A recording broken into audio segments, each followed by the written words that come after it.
well, not her four, because Josie actually wasn't there either. Josie was with Dottie Wells in Utah. Okay. So in the house, it was basically Wayland, Wyatt, and Summer in the house.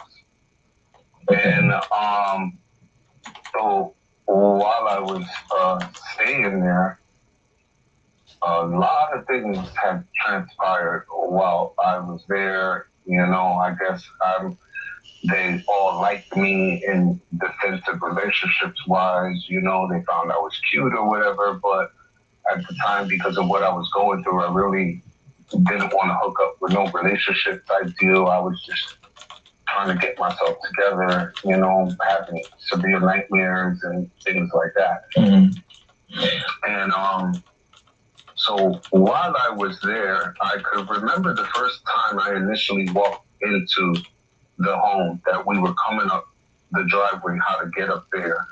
Their lawn was like, if you was in another state, they probably would have got fined for the way that lawn was, because how tall it was. You know, a lawnmower was sitting there. You know, the kids didn't really have much play area. Also, at the time, I also found out there was a poisonous snake lurking around in the yard. You know, they had a beehive hidden under the lawn by the driveway. It was pretty bad. I found all these things out after I mowed that lawn for them, so the kids could play. I remember the first time I initially walked in through the door, I was pretty much shocked at what I saw, because as you entered, you know, you see mattresses on the floor, blankets were thrown all over the place, and, you know, TV was in a certain particular corner with movies piled up, and then as you entered through another door, you got to the kitchen area, and truly it was disgusting. Dishes piled up, looked like it hadn't been washed in weeks. Roaches all over the place.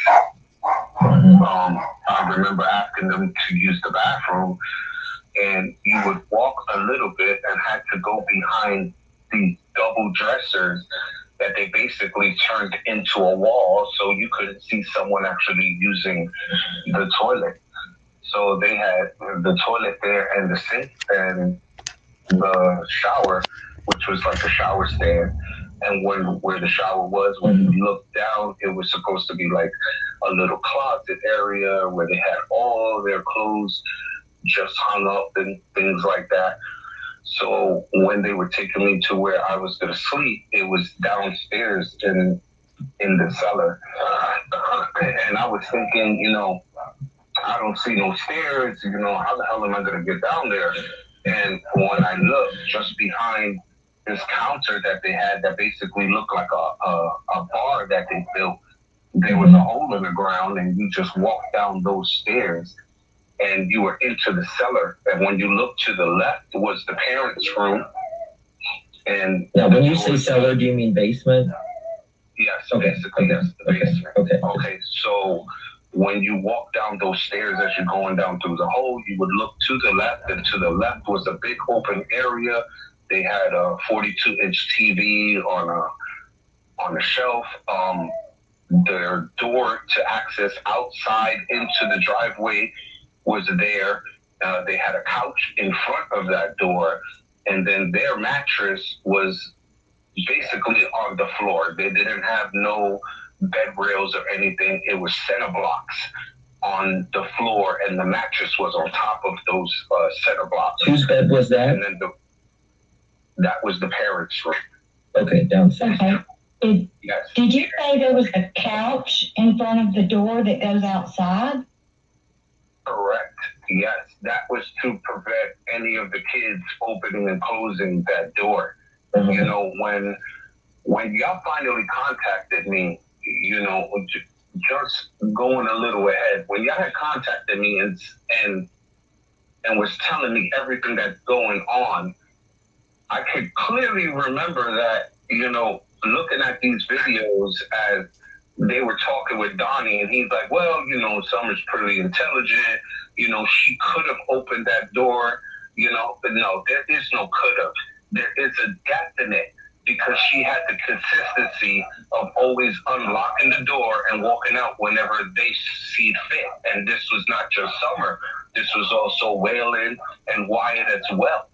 So they would just come in and out freely, you know? So Candace, the door did lock. For them. Excuse me?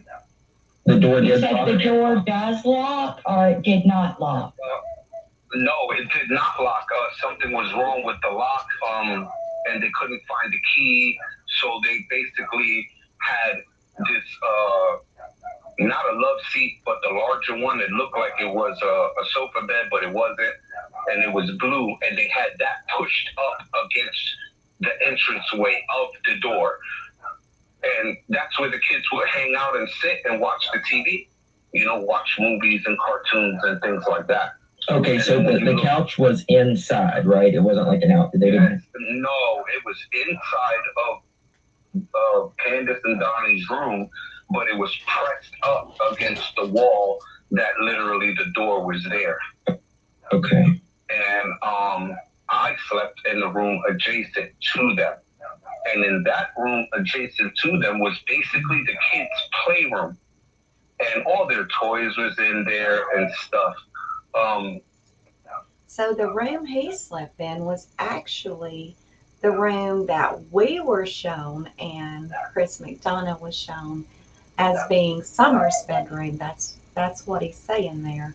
And yes, I see what everybody's saying. Those living conditions were horrific. Like, that is another thing, and I don't know if y'all seen my unpopular opinion video, but that is one of the things that I mentioned, that CPS was obviously already involved. And so, to me, in my opinion, CPS failed those children as well, just as well as they failed many children.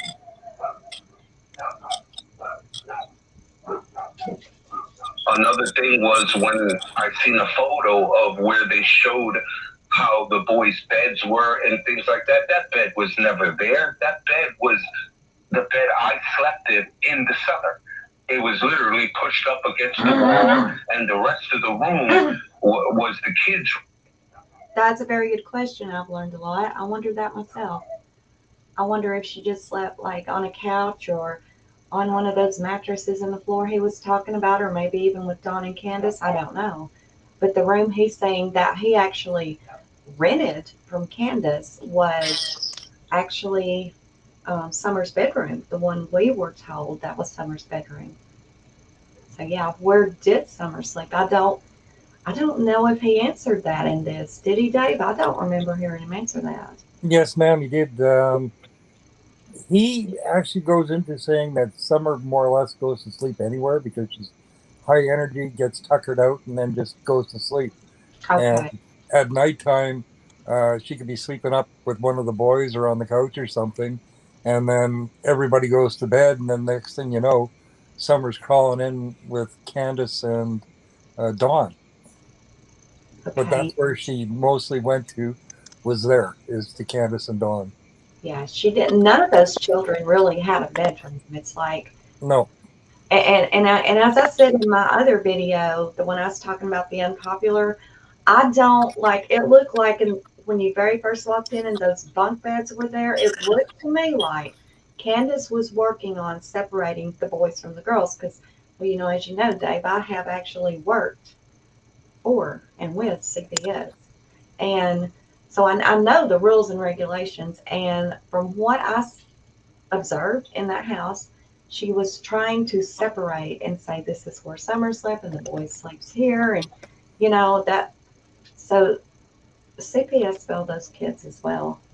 I don't think they should be given a free ride ticket on this either, because had they have actually done what they should have done, then Summer would not have been there that day to disappear. That's right. See, another thing I was wondering too, because if you look at the pictures, the original ones, they had a lot of stuff in boxes and that. And I was wondering if Candace was actually packing up stuff for her to take off with the kids and just leave Dawn there. Well, yeah, Jose actually kind of mentioned that in a sense. Now you can kind of take it either way. A lot of people Dawn was supposedly in Utah because they were going to move there, and Candace was supposedly supposed to be trying to sell this property in Tennessee. So were they packing to all move to Utah? Why was they just going to make this cross country? Did it have something literally to do with CPS being on their ass there in Tennessee? I mean, there is that. I've seen that happen. When CPS gets on their ass, they will start moving around. It does happen. Now, I don't know if that's why, but was she packing to move to Utah? Because Jose said she did not want to go to Utah. No, Or was she she didn't. packing to leave him? That's I, an open-ended question there. I don't know. yeah, I think it was just to leave him. But there was also talk in the early part too, where Grandma was trying to get Summer, but I don't know how, like, if that really was going to actually happen or not. That she wanted to take Summer away from there just because of the way that Yeah, everything was turning out. So right. She wanted to adopt her, actually, because Candace did not want, who was it said that? Allie? Maybe. I think it was Allie's interview. yeah, Yeah. Okay. All right. Sorry, y'all. Didn't mean to pause it, but I wanted to throw that out there. Every so often we will. Me and Dave will hear something we'll be like, we want to talk about it. Okay. Room that had all their toys, and I remember it specifically because the kids will always come downstairs. Hey, Jose, how you doing? And I'm like, hey, what's up? And they would be like, we came to play with our toys, and I would be laying there, and I'll be like, go ahead, have at it. Go play with your toys. And Candace would yell from upstairs,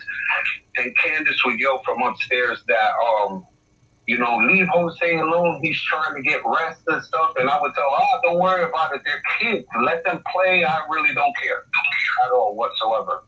So it was basically my room / their playroom, which I never denied them entrance. There was no door to the room. They could just freely walk in. Was there doors anywhere in anywhere in the house? Only the doors to get in and out of the home. Okay, but there was no internal door. There was an internal door from the first room you entered through the front of the house to get into the kitchen. It was a blue door with a glass window. And that door, when the kids were, not behaving, this was after Donnie came back. Hey, 1 second, Jose. I see you're having some feedback. Your mic may be, okay, there we go. Go ahead. Sorry, Jose. Okay, so Donnie will always keep that blue door closed, and he would tell the kids, don't mess with the lock. We don't have a key for this door. Leave the door somewhat open. And it was basically, to keep the house warm and things like that. But if the kids did get out of hand, Donnie would send them in that room and close both doors, the doors to the front room and the door to that kitchen. And the kids would be in there, though they had TV and then. Uh-oh, the call dropped. Hold on. You there? Yes. Okay. Call dropped. The signal's kind of pretty bad where I'm at the moment. That's okay. No worries. Okay.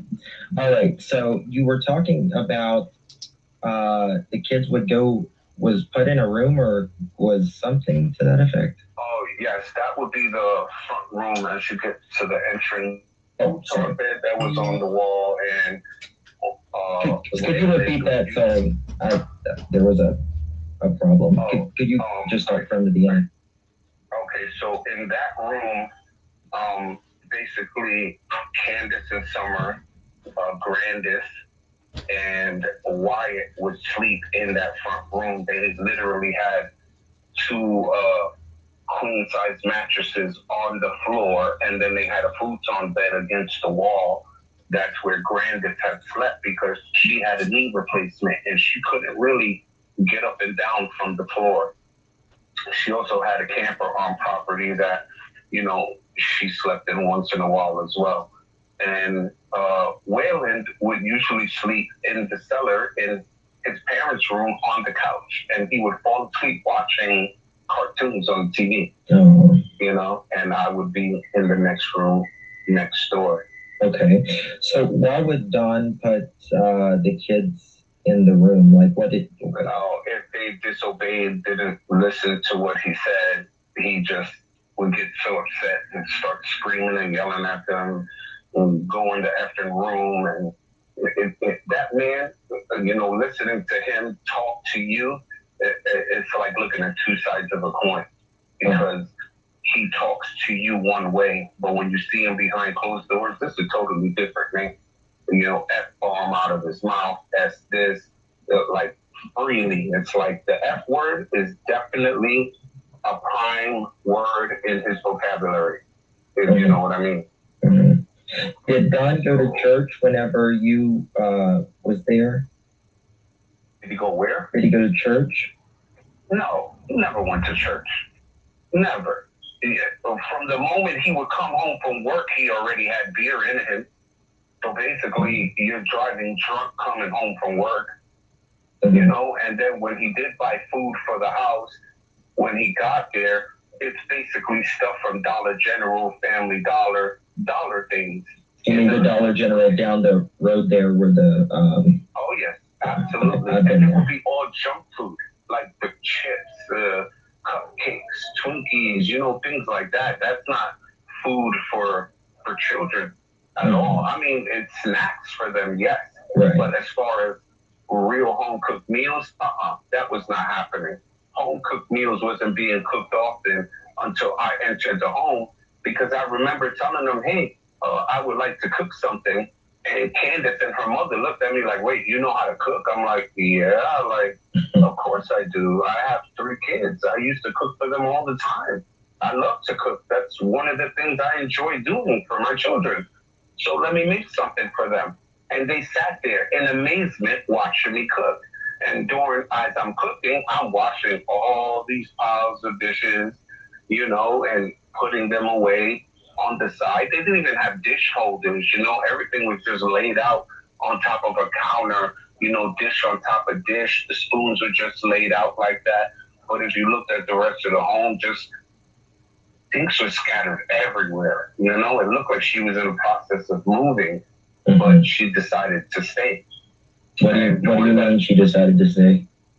I don't know. She said she was she didn't want to be there alone with the kids anymore because Donnie was gone and he shouldn't have left. He should have stayed. She didn't want to move to Utah. She specifically stressed that a lot.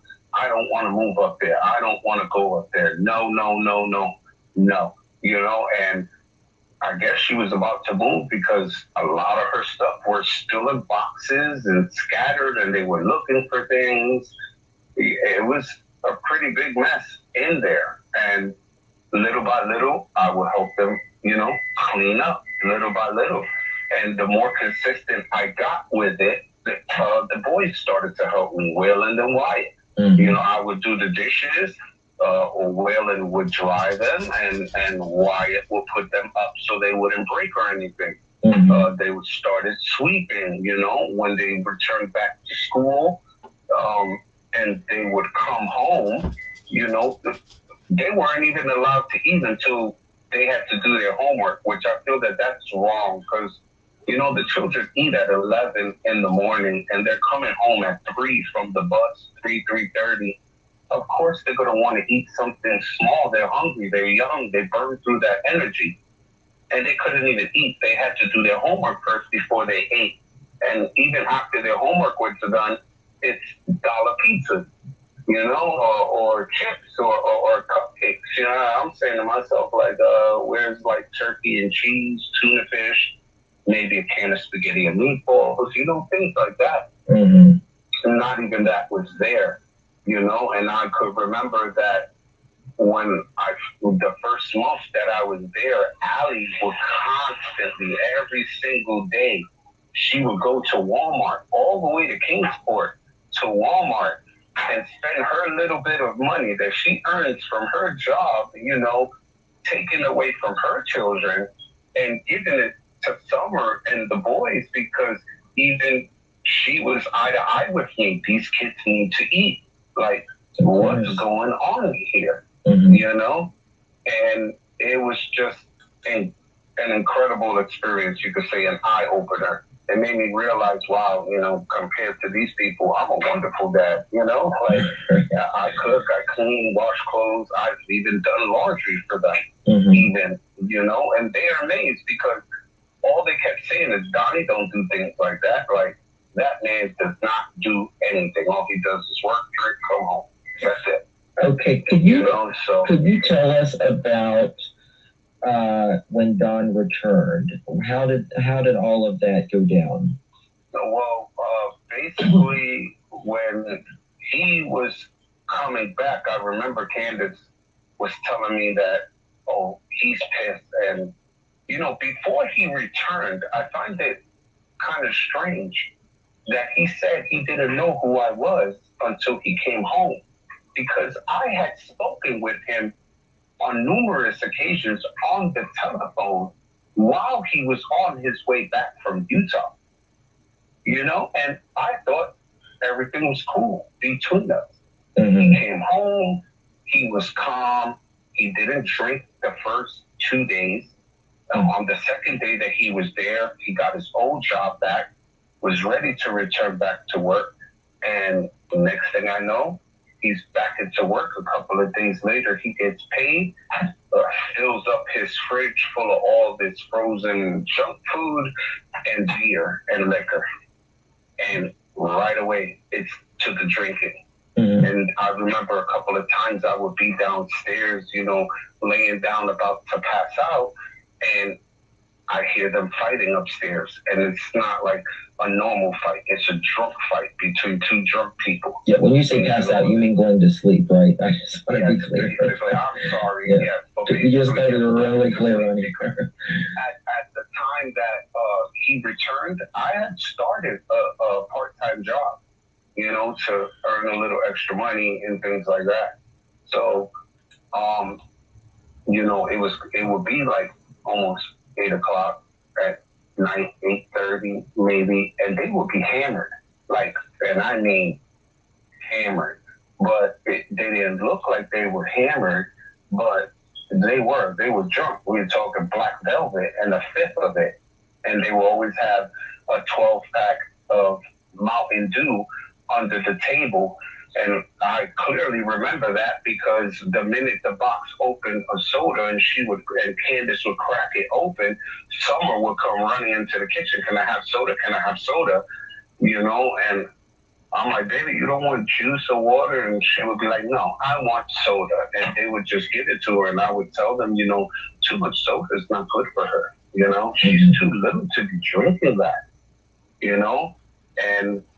But you could only say so much before you realize that what you're saying is going through one ear and out of the other. Right. And when did things turn after Don came back? And can you tell us about that? About a week after he returned, things started to really deteriorate with me being there. He kept accusing Candace of sleeping with me while he was gone and things like that. When I finally saw the video that he was talking with the guy Chris from... Okay, Chris, this is Jose. This is a person that has lived with the Wells family. He claims for 6 months or even possibly a little more. Well, we did have a comment. Remember, Dave, we had a comment in the beginning, and I guess she deleted it. I'm not sure, but she may be in here. And she said that she can prove, and she knows for a fact. Is that how she said it, Dave? She knew for a fact that he only lived with them for 5 weeks. Well, Jose himself says it was upwards 6 months. So, you know. But he lived with the Wells family in, was it 2020? I think it was. Is that right, Dave? 2020? Yes. From spring or beginning of spring, I think he said, until the beginning of fall. Now, what gets me about that is that would be more than spring. That would actually put it, you know, it was possibly in the winter when he went there. I don't know, but he said 6 months, and this person said it was she knows for a fact it was only 5 weeks. So I don't know. I mean, I'm just taking the man at his word. That's why I put that on the thumbnail, 6 months, because that is what he said. So, but that's who this is, and we've had a few new come in. If I missed you, I'm sorry. I seen Leather and Lace, right? I haven't seen her in forever. It's good to see her. But okay, y'all, we'll get right back to it. I just wanted to let Chris know who this is in this interview. TIR, he was telling them that, oh yeah, she had this guy in the house, and he was gay or whatever. That's a bold-faced lie. I'm not gay. I'm nowhere near that. Okay. I am a straight man. I prefer women. That is my preference. Right. Period. And that's a. So you're saying where Candace and everyone said that you preferred men, that you actually are indeed straight. Exactly. Correct. Okay. And I believe that they were telling him that to just ease tension so there wouldn't be like a severe conflict. But during the time that I was there helping them and stuff, they're realizing like, wow, this guy's here and he's renting from me. He's a good friend, helps my kids with homework. He cooks, he cleans. Like, who is this guy? And it's nothing special. Like, there's many of men like me who do things like that. This is what you're supposed to do. These are your children. You want their well-being in your heart constantly. You want to make sure they're fed, their clothes are clean, they have a proper bed to sleep in. Mm-hmm. And I get emotional talking about that because I remember, seeing them sleep on these couches, on the floor, and it would bother me a lot. And I'll be like, what's going on? And it was always one finger's pointing the other. Oh, it's his fault. Or he would say, oh, it's her fault. They just constantly kept blaming each other instead of just meeting each other in the middle, find common ground, and fix things together. It was always a constant conflict. Past was kept being thrown up on each other's faces, and things like that. So about a week after, it started to get very heated. It was always about me, always. And, my name just kept constantly flying out there. And one night, they got so drunk. This was the week that I had left. They had gotten real drunk. Is this the night where the police came? Yes, okay. Correct. And I remember that night very clearly because I was half asleep. I was literally half asleep, ready to, go into Wonderland, as you would say. And all I can remember was hearing this loud, banging thump noise, like if someone hit the ground. And I remember jumping off the bed and running up those tiny steps, and peeking out. And Candace is literally on top of Donnie. Like, don't you ever put a hand on me? And things like that. And I'm like, what is going on? And she was telling me this asshole here is saying, me and you doing something together. And I'm like, yo, we're not doing nothing. We never did anything, like, at all. And he was like, I want you out of my house. And I said, I will leave this home when your wife tells me to leave this home, because she's the one who is renting from me, and she is the one who is helping me. You were nowhere around, so you have no say-so here at the moment, especially that you took your oldest son and you ditched the rest of your family. If you could have moved to another state, pick up your entire family and go. Don't take one child and leave the wife with the rest, because that was wrong. And if Summer, as he said, is his world, she should have been the first one on that truck with him, when he left to Utah, not leave her with Candace, and then leave Candace with barely any money. Candace would have to call him, I need money for food, I need, money to pay the light and things like that. and she would be full-blown fights with him about that. And, eventually he would give in and send her a few dollars, and that was it. But it would be a full-blown fight just to get money from him, from Utah, so she could get whatever she needed for the house. And that goes to my other thing that I said on my other video. I don't believe that Dawn ever left her with any money. So the twisted teas and the vapes and all that, I still believe that Hunter is the one that paid for those. I think he was the one fronting the money for those that day. Also, we have a question in here. I wonder if Jose got to tell the police all of that. Yes, Jose said he did speak with the FBI. So he did talk to them, and I don't think he elaborated exactly what he said to them, but he did talk to them. They found him. And I think it was not too awful long after she went missing. I could be wrong, but also, where is Jose, or where Jose's 3 kids were with their mother? I'm assuming they were. He does talk about his kids a lot, but he said that he had, for lack of a better words, he done some things or whatever, and he wasn't really proud of them, and he just hated that things happened with his kids. He really never elaborated what the situation was, but I'm assuming that they were with their mother.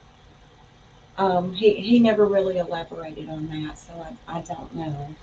If he did, then it's part in the second interview that I haven't had the opportunity to hear yet. Dave, have you heard that, where his other kids are?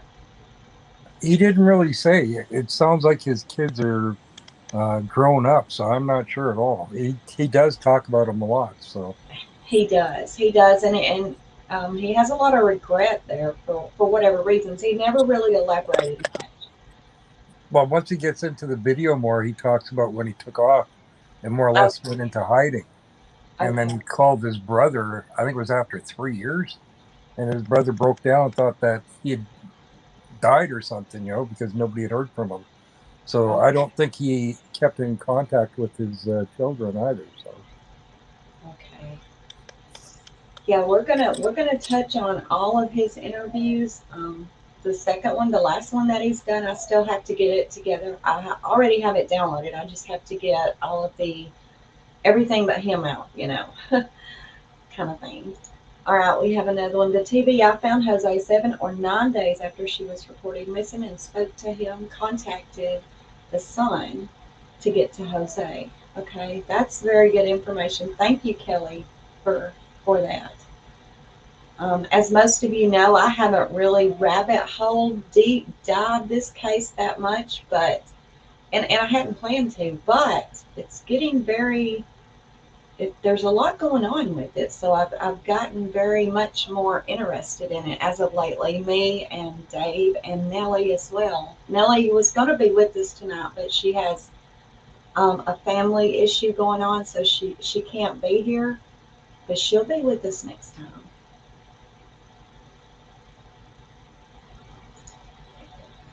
So that night, after he got up and he's yelling at me, he's there drinking his a beer. I don't remember what kind of beer it was. It was a brown bottle. And I started to tell him, once a cheater, always a cheater. You cheated on your wife while your wife is downstairs in the basement with your daughter, and you up here in this room where your sons are sleeping at, and you're having sex with some lady who uses drugs, and you're saying you're helping her. Yeah, I could imagine you're helping her. And I guess he didn't like the truth being told in his face, because he wound up throwing the beer bottle. Allison, I don't think it was you. It was someone else that came in before the live actually started, and they had said that they knew for a fact that he was only there 5 weeks, and they were commented back to, but they never commented again. My question is, do you? I mean, I don't want to put you on a spot or anything, Lon, but how do you know that he was definitely not there 6 weeks? Because the reason I put that on the thumbnail is that actually came from his own mouth. He is the one that said he was there 6 months. So, that's why I just, I just took him at his word, what he said. He said 6 months at least, and I think that's the way he said it, at least 6 months.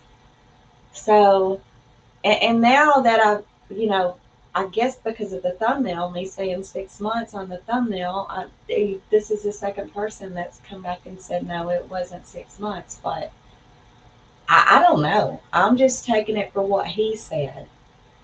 And in the beginning, if you want to go back in the beginning of this live, he says 6 months.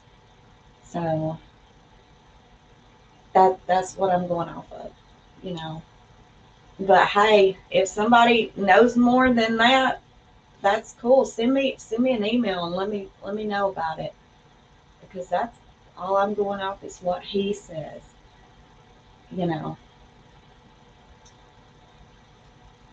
At me right in my face, and the beer bottle wound up breaking, and it went my front tooth. And I remember after that initial, hit, I literally, Grandis was in between us, and Candace was behind Grandis, like they were trying to keep us separated. And at that time, that's when Donnie just shoved Candace out of the way. And I started to approach him as he's coming towards me. And Grandis is still trying to keep us separated. But, I was already, so much anger was inside of me that he done threw this bottle at me. Like, oh yeah, that's it. I'm done with this. And I wind up. Oh yeah, I get that. I mean, I get the time frame, because I went into this thinking he was only there for like a month. And then when I heard him say he was there 6 weeks, I was like, wow, damn, that's definitely not what we thought, And so I get the time frame and all that. And Candace, I know they all said that too, but he said 6 months. So that, that's why I put it on the thumbnail, 6 months, just going actually from what he said himself. So I don't know. I don't know, and I don't want to speculate. We know there's 2 different time frames to how long he was there. He said, she said, so that's all I know. He also said that he was there through several birthdays, through, a couple of birthdays, right, Dave? He said, yeah, I was there during birthdays, and they really didn't make a big deal out of them. So I don't know. Being Grandis out of the way, I didn't shove her. I didn't do anything. I just pressed my chest up against her, and when she felt, my force, that's when she just moved out the way, because she knew right then and there fist was going to be flying. So as Donnie went to go and throw up his fist at me, I literally walked right up to his face. I had my hands in my pocket, and I had him balled up in the fist. Well, yeah, he said he was there, Kelly. He actually said he was there at least a month or so after Dawn had gotten back home. That he actually stayed in the house there with them while Dawn was home for, I think he said, at least a month. So, I don't know. He does have a lot of information, a lot, and I agree. I mean, that's a lot to happen in 6 weeks, but I guess anything's possible. And I said, I'm waiting to throw it, because you found the right one with me. Maybe other people are afraid or intimidated of you, but I'm not. I've dealt with people like you, growing up, and instead of him lunging at me, he started to step back and started to move back to get out of the home. And at that time, that's when Candace decided to call the police. And when she called the police, Donnie ran. He jumped in his truck. Mind you, he's drunk. He jumped in his truck and he drove away. That same night, maybe 20, 25 minutes later, the police wound up coming up the hill, and Donnie wasn't on the property at the time. And we were explaining to the police officer what had transpired there and stuff. And the police were like, "Did you happen to know where he went?" And we were like, "No." And next thing we know, Donnie's coming back up the hill in the truck. And that's when the police officers, proceeded to him, and they raised up their guns. They asked them to step forward in front of the vehicle. And that's when we were telling him he's drunk, like literally drunk.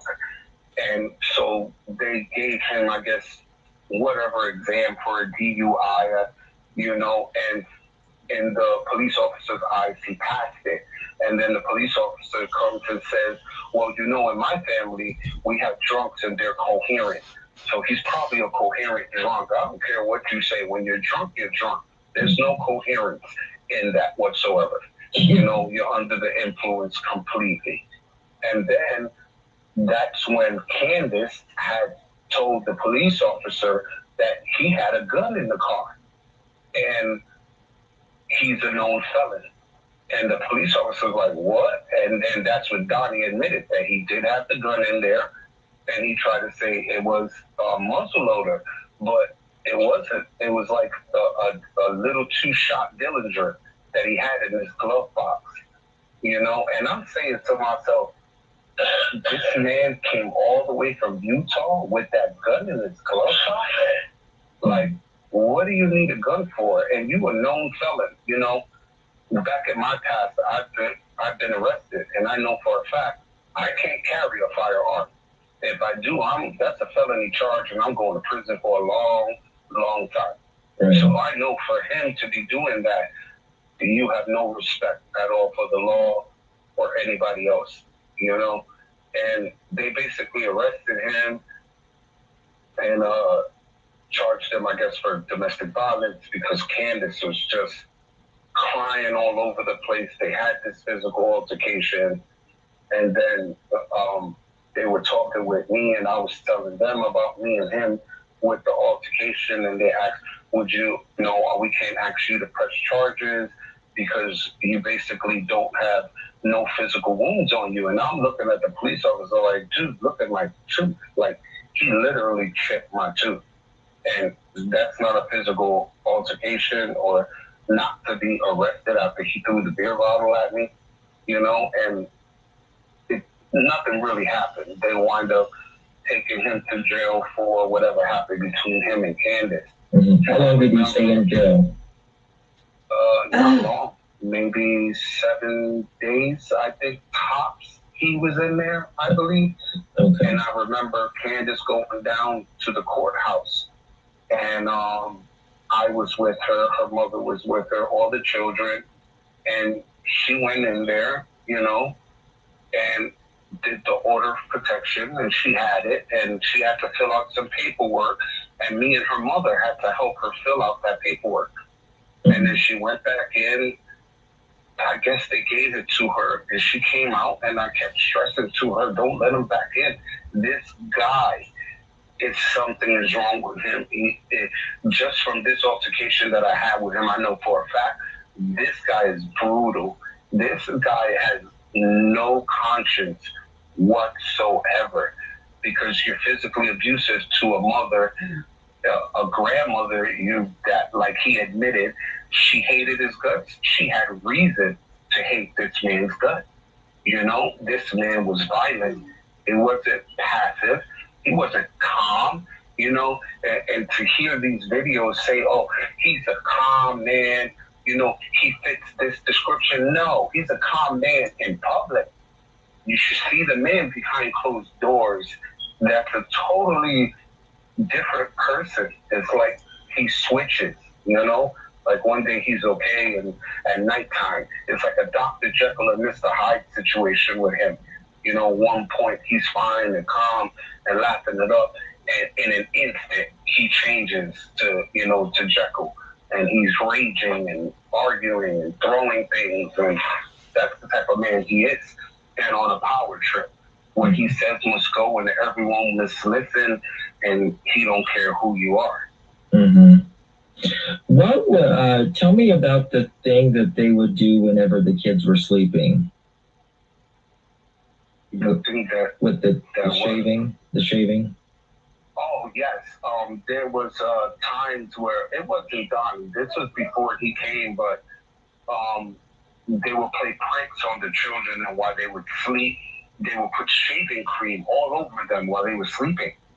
You know, and I'm like, you know, at first I had laughed because I thought it was like a get back to the kids because the kids did that to their mother one time, you know, and everybody in the house was laughing. It was funny, and the mom was laughing too. Candace was laughing about it, and she's like, "Oh, don't worry, I'm gonna get y'all. I'm gonna get y'all." But you know, the kids are sleeping, and they wind up doing it to the children, and it was like nothing. You know, I'll never forget that when Wyatt had woke up, he was crying because he got shaving cream in his eye, and he was like, "Why are you always doing that? You know, when I'm fully asleep, why you don't do that when I'm like half asleep or something?" And he was literally in tears because the shaving cream got into his eyes. It was things like that that really bothered me a lot, you know. And it wasn't until that altercation that I had with Donnie that he finally realized that he's in front of a man who's not going to back down. I think he was the type of man that when he approached you, he tried to approach you because he's not a little man. This man is tall, you know, and I'm short compared to him, but I have a good size on me. You know, I can't say I can beat up everybody, but I can say I definitely can hold my own. Right. You know, I can, as well as I can give a hit, is as well as I can take it. You know, and I guess me standing up to him, you know, shattered his foundation because that's when Candace and her mother really started to pull away from him, as you could say, and they started to see what I was speaking about him. You know, like he doesn't really love you. He's never going to change. He's going to keep doing the same thing. And, you know, like, you really got to get away from this man. And I really didn't understand what kind of grip he had over her at all. But I can tell you that she was at the point where she had enough of him. Okay, I'm going to stop right there and answer some of these. Yes, Mary, that is very scary to think about. Like, she did, supposedly, Candace didn't know him whatsoever. And to answer, I think it was Lynn's question of why he was there to begin with, it's all in the beginning of the live when we very first started, but he was like going through a divorce and he was going through some things. And so he left with his friend and he, sorry, he never said who this friend was. I personally believe the friend was possibly Hunter's dad, because he goes on to talk about him and Hunter's dad are friends. Not so much now, I don't believe, but at the time. And they were going to go to this other place and stay with some people, but that didn't work out. My personal opinion, he was going to go stay with Allie, and Allie, as we know, lives with her mother. And so maybe her mother was like, no, and it may not have even been Allie, but I believe it was. Because he also made the comment that he really didn't know anyone else in Tennessee except this circle, Allie and Candace, and he met Candace through Allie. And we know that Allie and Candace were very good friends at the time. And so possibly Allie said, well, maybe Candace can we'll rent you a room or something since, Don's not at home, and he won't bitch about it or whatever. But the gist, in my opinion, is it was Allie, because I think him and Allie were, or ended up being a thing at some point, because he even says they were intimate at least once. So I hope I was able to answer it a little bit better. Maybe after we end it, you can go back to the beginning, and he does explain all of that. And I agree. It's unbelievable that Candace would just, let him move in there without even knowing him at all, on just Allie's word with the children. But that appears to be exactly, that is what happened. As far as the 6 weeks or 6 months, and I mean, yeah, I get it. I totally get it with the timeline and the time frame of the races and things. It definitely does break down to be more like a 6 week time period. It just does. But at the same time, the things that he says is, kind of one, he said 6 months, and that's what I went on. And like we said, it's he said, she said. But he also said other things that would make you believe that it could possibly have been longer than 5 or 6 weeks. And that being because he said he was there through, some of their birthdays. He said, I eventually ended up getting me a part-time job while I was there. And he said he had been getting paid for this part-time job.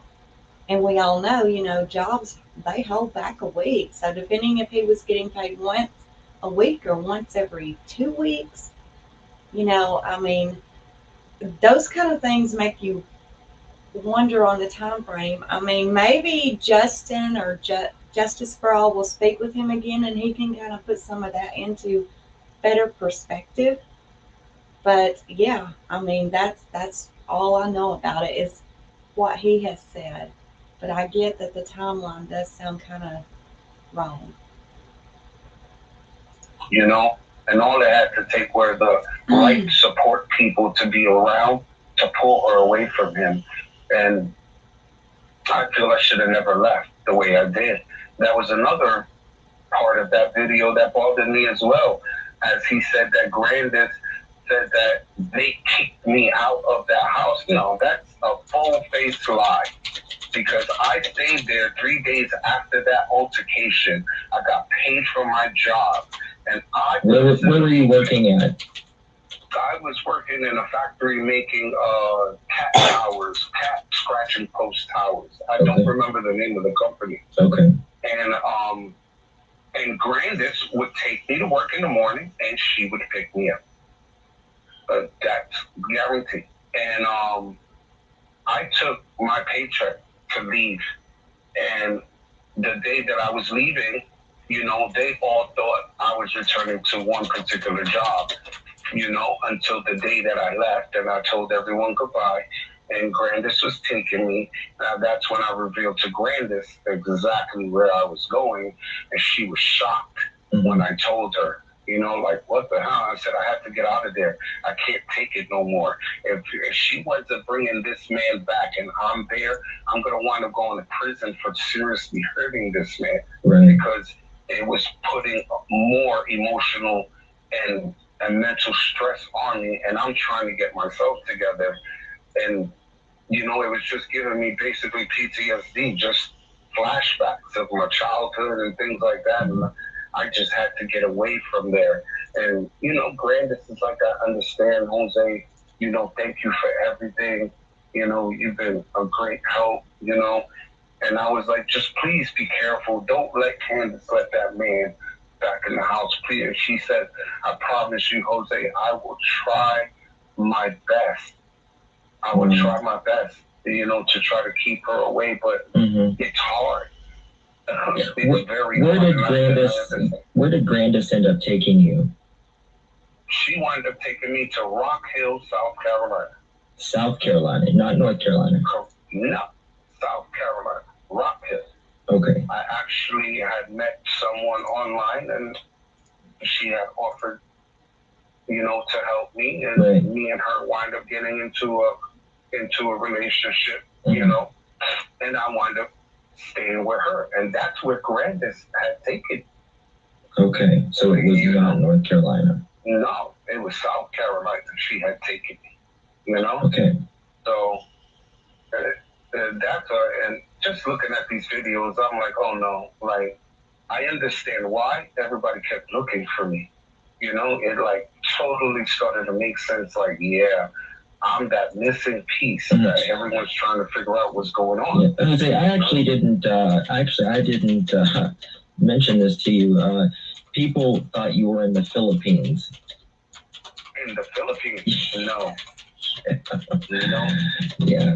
No, I was not in the Philippines. Yeah. I was literally You could say I was within the U.S. borders. Yeah. You can say. Yeah, exactly. I was in U.S. territory. Yes. You know, I wasn't halfway across the world. Yeah. No. Okay. So you were saying that there was no walls or doors. Was there walls in the bathroom? No walls at all. It was literally open. And when I mean open, I mean someone could walk through the door and literally see you sitting on the toilet. Mm. And what they did was they took 2 dressers, and pretty long ones. They were female dressers, actually 6 straw dressers, and they put one on top of the other, and they had a blanket covering it, and that's basically was the wall to the bathroom. Mm-hmm. You know, and the stand-up shower was right next to the toilet, and then the sink was to the other side. Mm-hmm. And then alongside that wall of the same room, that's where all the children's clothes were hanging up, you know, on in hangers and things like that. Mm-hmm. So basically, if one of the kids was to walk in there and you were on the toilet, the children can see you sitting on the toilet. There was nothing to cover you. Okay. I'm sorry. Did Don take showers with the kids, like to save hot water? Yes, absolutely. I got into an altercation with him about that as well, because he had Summer in there with him. And I believe Summer was around 3 years old, almost 4 at this time. And I was saying to myself, you know, it's not a bathtub and you're not taking a bubble bath, you know? You're in a stand-up shower. You're a 50-something-year-old man, well above 6'2", and you have your young daughter that's pint-sized. That's because that's what I called her, because she was so tiny, you know? And I'm pretty sure that when she looked up at her dad, you know what was the first thing she was looking at. You know what I mean? And that was it. It was disgusting to me. And I literally flipped out on it. Like, you don't do that. I don't care if it's your daughter. She's a girl. Let her take a bath with her mother, not with you. You want to take a bath with the boys, it's fine. They have the same equipment as you. You know, only a man can teach a boy to be a man, and a woman can teach a girl to be a woman. You know, that's my belief in that situation. And when I got into the fight with him about that, he literally stopped having Summer in the shower with him, and it was only the boys. So I think he knew that if he was to try to do that again, I was definitely going to step into that situation again. And it was only going to escalate to be even worse, because, you know, that's disgusting. You don't do things like that. I have a daughter, you know, and even though I went through problems with my children and my ex and stuff like that, I never took a bath with my daughter, ever. No.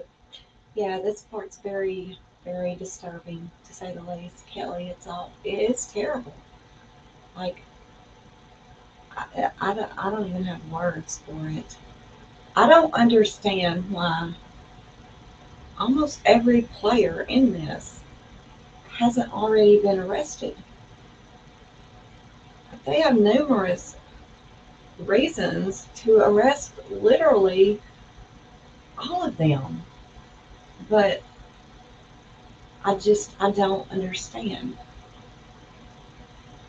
Welcome to Team Unjustified, Mike. Thank you for becoming a member again. It's great to have you back with us. Same thing happened to me, honey. My credit card, yeah, same thing.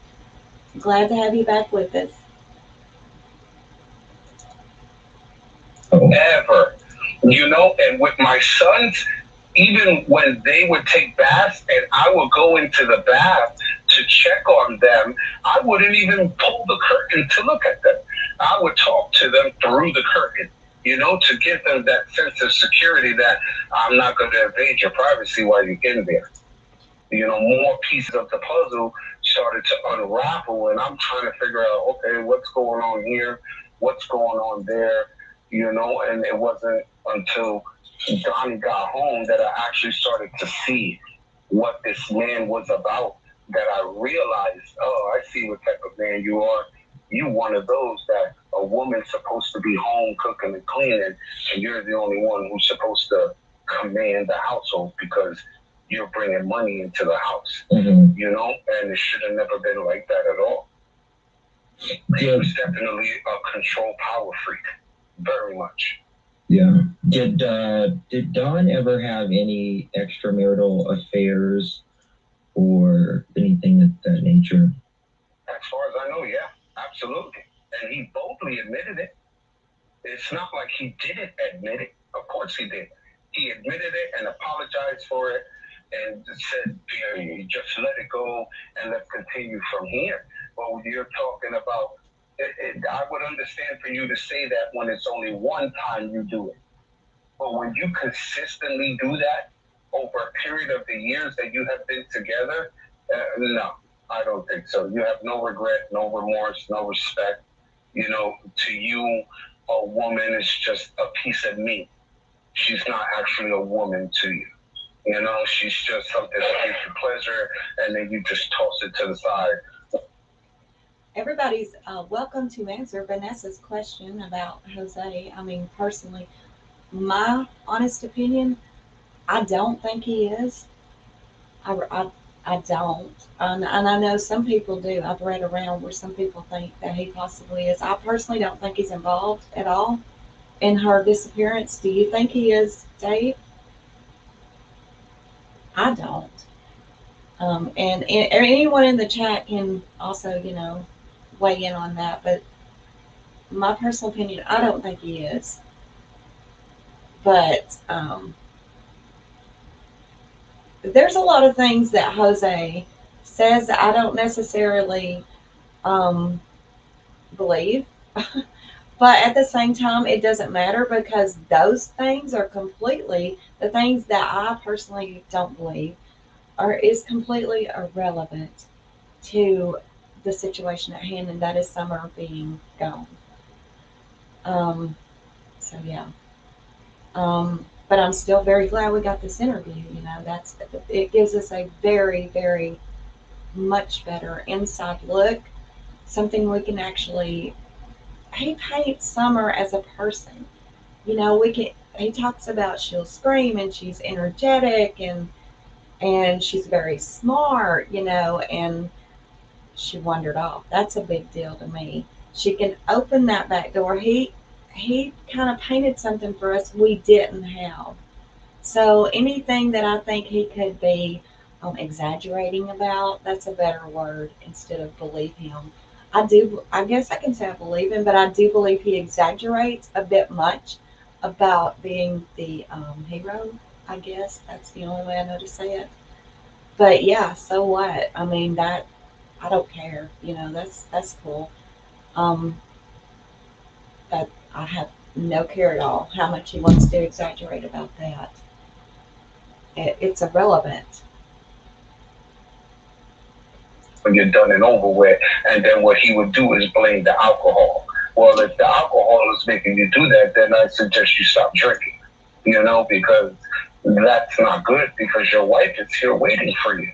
She loves you. She wants to be with you, and you're over here having extramarital affairs in the home while your wife is sleeping downstairs with your daughter. That was like the lowest pinnacle that I could think of a person to be. How could you do something like that? Like, where's your mindset for that? You know, like your wife is downstairs and you're sleeping with another woman upstairs, and then you turn around and blame it on the alcohol. No, that didn't sit right with me either, at all whatsoever. Right. Do you know who the persons was that he was? It was some lady that lived about a half a mile down the road from them. On Benhill Road? Not on the same road that they lived on the main road. As you coming down their road, when you come out the driveway, you hook the left. And then when you hit the main road, you would make a right, like if you were going back into Kingsport. Okay. And a half mile down that road, that's where the woman lived at, and she was married. She had a husband. but she was a drug user and a pill popper, you know? And supposedly she was down and out, you know, and he was trying to help her. And, oh, yeah, you were trying to help her. You just took advantage of a woman who needed help and used the drugs and alcohol to get between her legs, when all you had to do was go downstairs to your wife. I agree, Kelly. I've said that. I don't know how many times I've said that. I think Candace is very childlike.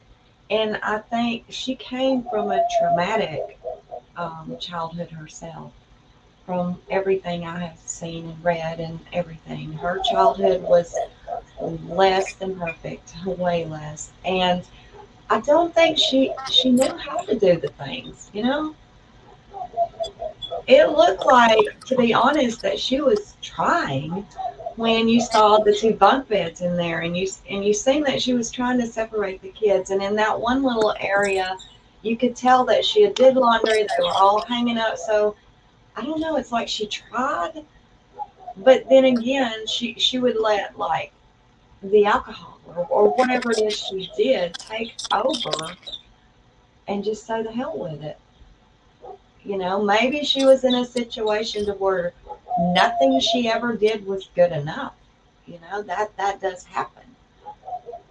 And you just, you know, they say the hell with it and they'll just drink or whatever because nothing they do is ever good enough. That could have been her situation.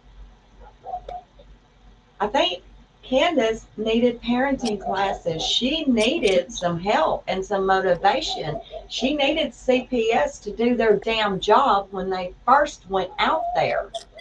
There again, y'all, I cannot let it go that CPS failed these children as well. Not just the parents and every other damn adult around them. The CPS did as well. The CPS had the power in their hands and they did nothing. There's a problem there.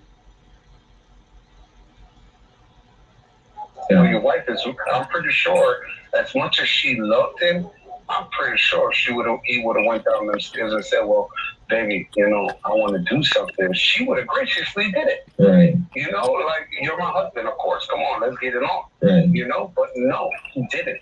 He chose to stay up there and do that with that woman.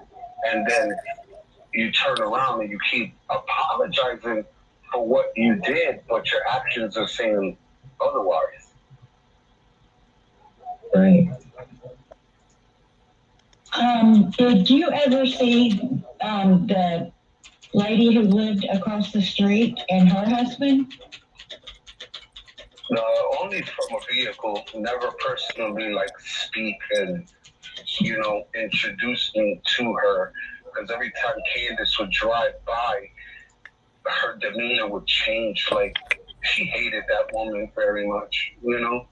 And she will always consistently say, you know, we opened up our home to help her, and for her to do that with my husband, you know, if I didn't have my children, I would beat her ass with a bat. That's what she would always say every time we drove past that house.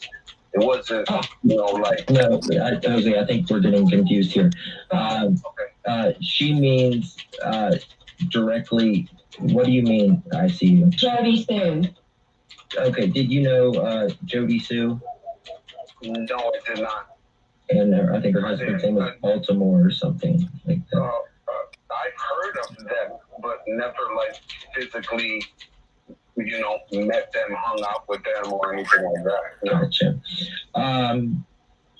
Did you ever hang out with another, or not hang out, but did anybody ever come to Don and Candace's house, or did you ever see or talk to another guy named, what's his name, Don as well? I see you, Don Sheriff. What's his last name? Oh yeah, I think he was a good friend of theirs, actually, like a real good friend. The one time that I did meet him, he was going there to talk with Donnie to ask if he could rent a piece of the property for him to put a camper there for him to live. What's his last name, Matthew? Sure. Okay, yeah. Sure, yeah, that's right. Yeah. I remember that because I was like, that sounds like ice cream, you know? Yeah. I remember giggling about that. Yeah.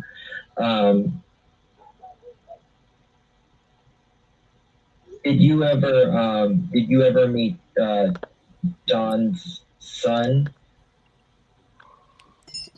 Which one? I only met the little ones. I've never met the other children from the Don Sherfrey's son. His name is, I forget his name. Is his name Don too? I see you. Can you unmute? Yes. What? It's Don and Don Jr. No, I've never met any of his other children from his previous marriage or relationship. No. I'm not talking about Don Wells. I'm talking about Don, the neighbor. Oh, no. Well, he's actually not a neighbor. He's actually, his girlfriend lives on that street, but he's there a lot. But, okay. But, no. He's got a son that's, Black Box, it's just smart wine math. Come over to the savvy side. Wanted, or not wanted, but he's, how can we explain that? And he did some really bad things with, regarding to Images. Child image. Yeah. Oh my God. No, actually, no. I didn't personally meet him or know about that actually until we actually spoke. That was a real bombshell when you told me that. I was like, what? You know, so no, I didn't. Yeah. Okay. My main concern is really like, where is she? Like, if Candace is hearing this, Candace, it's me, Jose, the man you spent numerous nights crying to me on your kitchen table. Like, please, for the love of God, if you know anything, just take the blame, girl. Take the blame. Let it all out.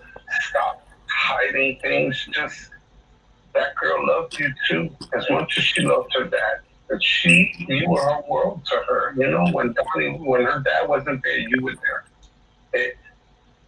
I just don't understand what's wrong with you, Candace, because what I see of you doing on these live streams, this is not the woman I remember. It is not, you know, so I don't know where your mind is at. I don't know what's going on with you internally, but you need to break away and finally come clean. You gotta know something, you know. Another thing, Candace, you know for a fact how many times we had to go searching for Summer. But did you forget the time that we found her behind that house that we had to follow the path and we found her and she was outside with no t-shirt and no shoes with just pajama pants? Or how about the time that Donnie found her all the way down the driveway, almost to the street, and he came back up with her, beating her butt, you know, like if she was a grown child? Did you forget that too, Candace? You know, please, for the love of God, say something. This is your chance. I don't know why you're protecting, why or who you're protecting, but you need to speak out, girl. This is your chance for you to finally take your life back, for you to finally say, I got my life back in control, you know. I got my free will back. No one's telling me what to do. This is me, and, you know, this is your chance. You should have did it, but I understand years of torment. It does it to you. Believe me, I know. You know, I've been through it. I've been dragged, hurt, you know, beat, abused. I know, girl. Trust me. I know many times we sat crying about this. Girl, you really need to come out. Just let everybody know what's going on, because the more and more you hold, the more and more you hide, the more and more the punishment is going to be when you see God. I'm telling you, it don't have to be a man to judge you. What you need to worry about is the judgment of Jesus, because it's going to be bad, because you know that Summer is innocent, really, purely innocent. She doesn't know what it is to be racist. She doesn't know what it is to steal. She doesn't know what it is to be abusive. All she knew was to be a little kid, happy, joyous, full of energy, always wanted to swing, go outdoors, fish, swim. You know, this is your daughter. You know, she came from you. You bared her for 9 months. You know, I envy you for that, girl. You know, most of us men, we envy you women because we can't give life and you can. God blessed you with that, you know? And if you really want to redeem yourself, the proper way is for you to actually speak out. Don't lawyer up. Why are you going to lawyer up? There's no sense in that. You're only making yourself look guilty to everyone instead of you standing as a strong woman that I always told you you was. You always had a voice. You were just too scared to use it. Well, this is your chance to use it because he's nowhere near you. He can't hurt you no more. He has no more control at all. Its power is now in the hands of the correctional facility. That's right. He is where he belongs, where he should have been. Yes. And that's what I'm really asking from her. And I know she knows my voice. And the people who are watching this stream, who know me, they know it's really me. Yeah. And I'm pretty sure a lot of them have their mouth and eyes wide open, the ones that know me. And I know in their heart, they're like, oh, shit, it's really him. He has a really good, now, very, very good way of being able to break down internet slang. I do question, now there again, this is probably, I don't know if this is irrelevant or not. I haven't decided. I'll put it that way. But I don't believe he only ever seen any YouTube video the night before he did this interview. And that could be very unpopular. And I'm sure Justin did, you know, kind of school him. Make sure you say SA, you know, but he talks too, what's the word I'm looking for, Dave? He talks too educated on the different slang words on, like he calls Chris either Chris or what is it, TIR? I mean, he's very good. You know what I'm saying? And I don't know if that is irrelevant or not. I haven't decided. I don't know. But I don't believe him there. And I think he has a very good heart as well, Mary. I think he really does. And I think he means well. I do. But as I say, as far as him being 100% credible in everything he's saying, I don't feel that way about him. However, the inside look that he gave us for summer, the dynamics of the household, things of that nature, that is very important to all of us. And the things that I don't really find him credible on is really irrelevant, really, to the situation at hand. I think, I can't be certain because there is a lot of speculation out there and there's a lot of theories out there on this case. So had he been watching all of these different YouTube videos and things of that nature, and I don't know what to say on that, but yeah, if he happens to see this, Jose, feel free to email me. You know, I would love to speak with you. I've got some questions as well. You know, actually, not necessarily questions. I have some things. I just would like for you to elaborate a little farther on. You know, a little more on.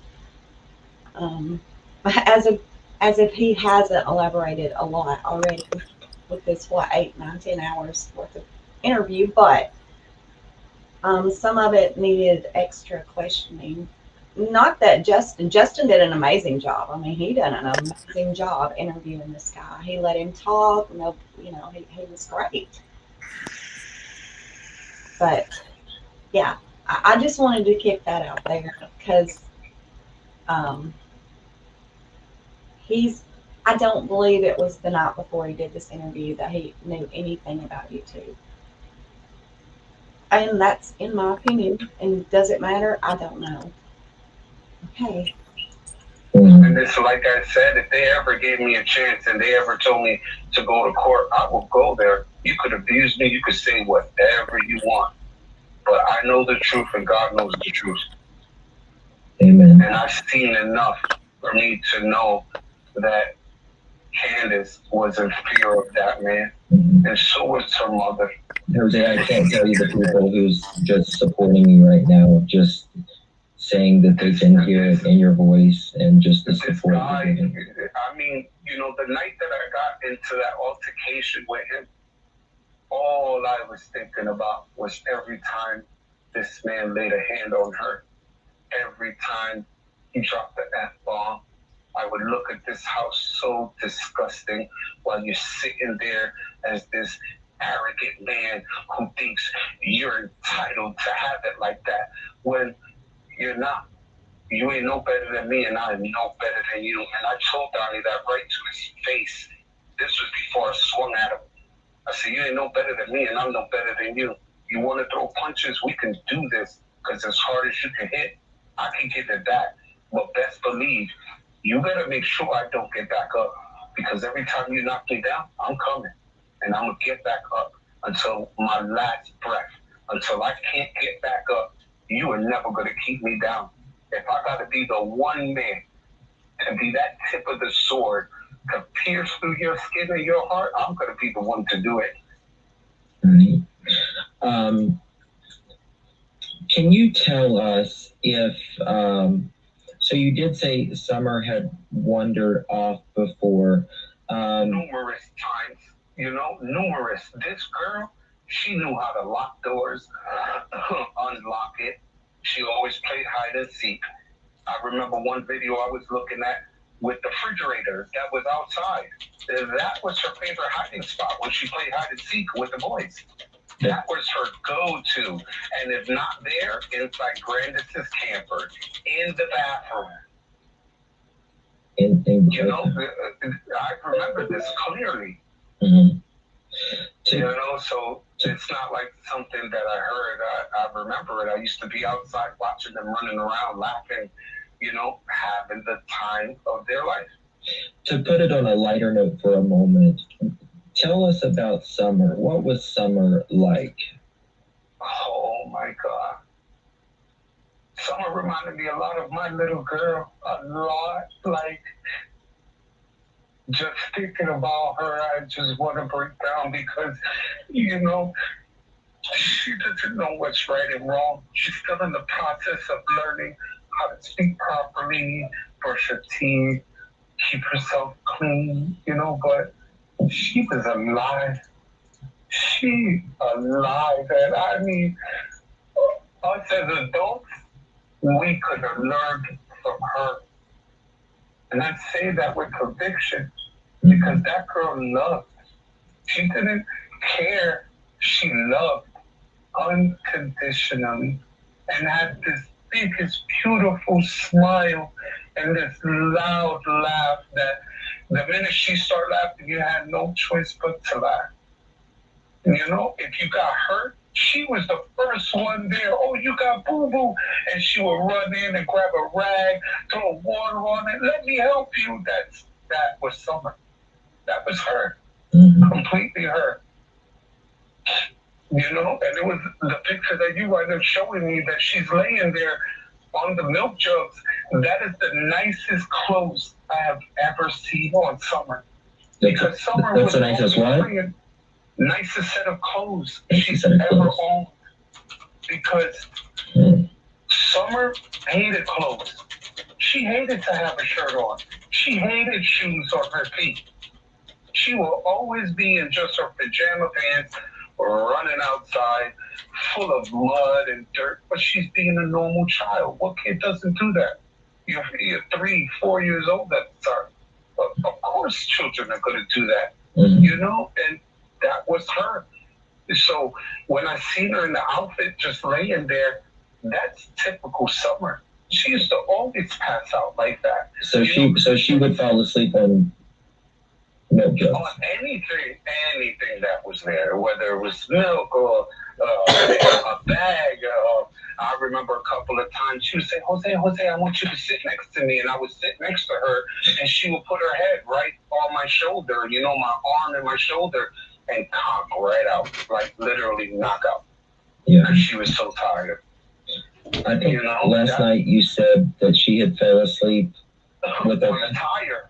Yeah. I remember that one time too, in the back of her grandmother's silver Silverado, where they were in the back, and you know, Grandis had it very cleaned out. You know, she was. When you say the back, you mean the bed of the truck, but it had a cardboard on it. Flatbed. Exactly, it had the. Not a cardboard, but the cover. Yeah. Yes, it did, and. Grandis had it cleaned out very well, especially if Summer was there. She didn't want her granddaughter getting hurt at all whatsoever, you know, so she would always have it cleaned out. And when they would go back there, it just wasn't Summer, the boys too, you know, Waylon and Wyatt, they would hang out back there too. When Hunter used to come over and hang out, even he would hang out in the back of that truck and sometimes pass out with Summer, you know, and Summer would just pass out anywhere. If she got tired enough, I told, like as we spoke before, I told you one time, she got so tired, she was on her knees. She was on her knees and she was laying on a chair and with her head and her arms crossed, and she literally fell asleep just like that. Like, conked out. And I'm looking at her like, Summer, baby. And she was out cold. Like, if you would have pushed her the right way, she just would have hit the floor. You know, and I remember picking her up and bringing her to the bed and putting her down and putting her favorite blanket on top of her, and she would conk out for like a good 2-3 hours. That girl had so much energy, it was amazing. You know? Yeah. Let's see here.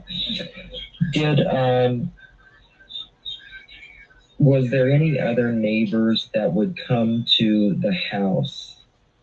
No, it was pretty much isolated. Like, in a way, I felt like they lived a double life. Like, you know, one way they would live this way, and then, you know, their other side would come out when no one else was around, you know? And I think that they were just hiding things. And I think, you know, when they let me stay in that home, I was the monkey wrench that was thrown into that well-oiled machine, as you could say, you know? Because Donnie had it a certain way until I was placed in there, you know? And once I was placed in there, you could say I was that monkey wrench. I was destroying every gear possible because I kept showing the kids and them, you shouldn't live like this.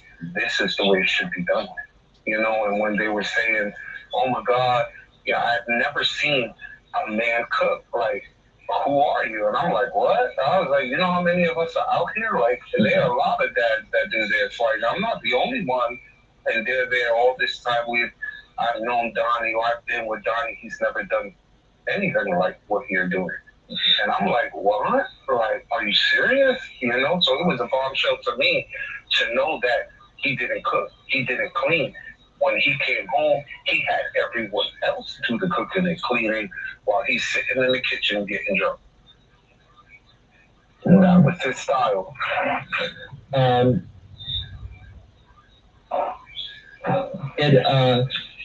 Was there any neighbors around there that did any type of drugs?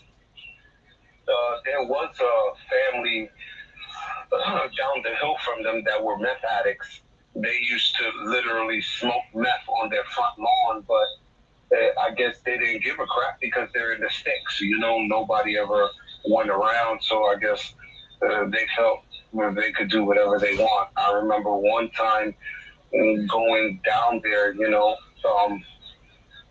they were having sex on the lawn, literally, butt naked. And we're not talking like pants down, no, fully butt naked, no shoes, no clothes around, and they're just having sex on the front lawn, high as up. Wow. And I'm looking at them like, what the hell is going on here? And I just turned around and walked right back up the path, back into where I was staying at. Was there ever any run-ins? Like, was there any? Oh yes, Donnie had a run-in with them one time. They were smoking meth, and Summer and the boys were driving their four-wheelers, and they just happened to be around that area, and Donnie was looking for them, and Donnie flipped on them, we're like, what the hell are you doing using these drugs out here? And, he's like screaming at them, turning red and everything. And then come to find out, he's doing the same thing too. I didn't realize he was even into drugs until, Candace and her mom were telling me, him disappearing to Mexico, like for 2 weeks at a rip. We're not talking 1, 2, 3 days, 2 weeks. You want a drug binge? How much money are you making from this job that you can pick up from Tennessee and drive straight across the border and live there for 2 weeks and then come back like nothing ever happened and return back to work like he was never gone? It never really made sense to me at all. So, Don, he had went to Mexico, allegedly? Oh, yeah.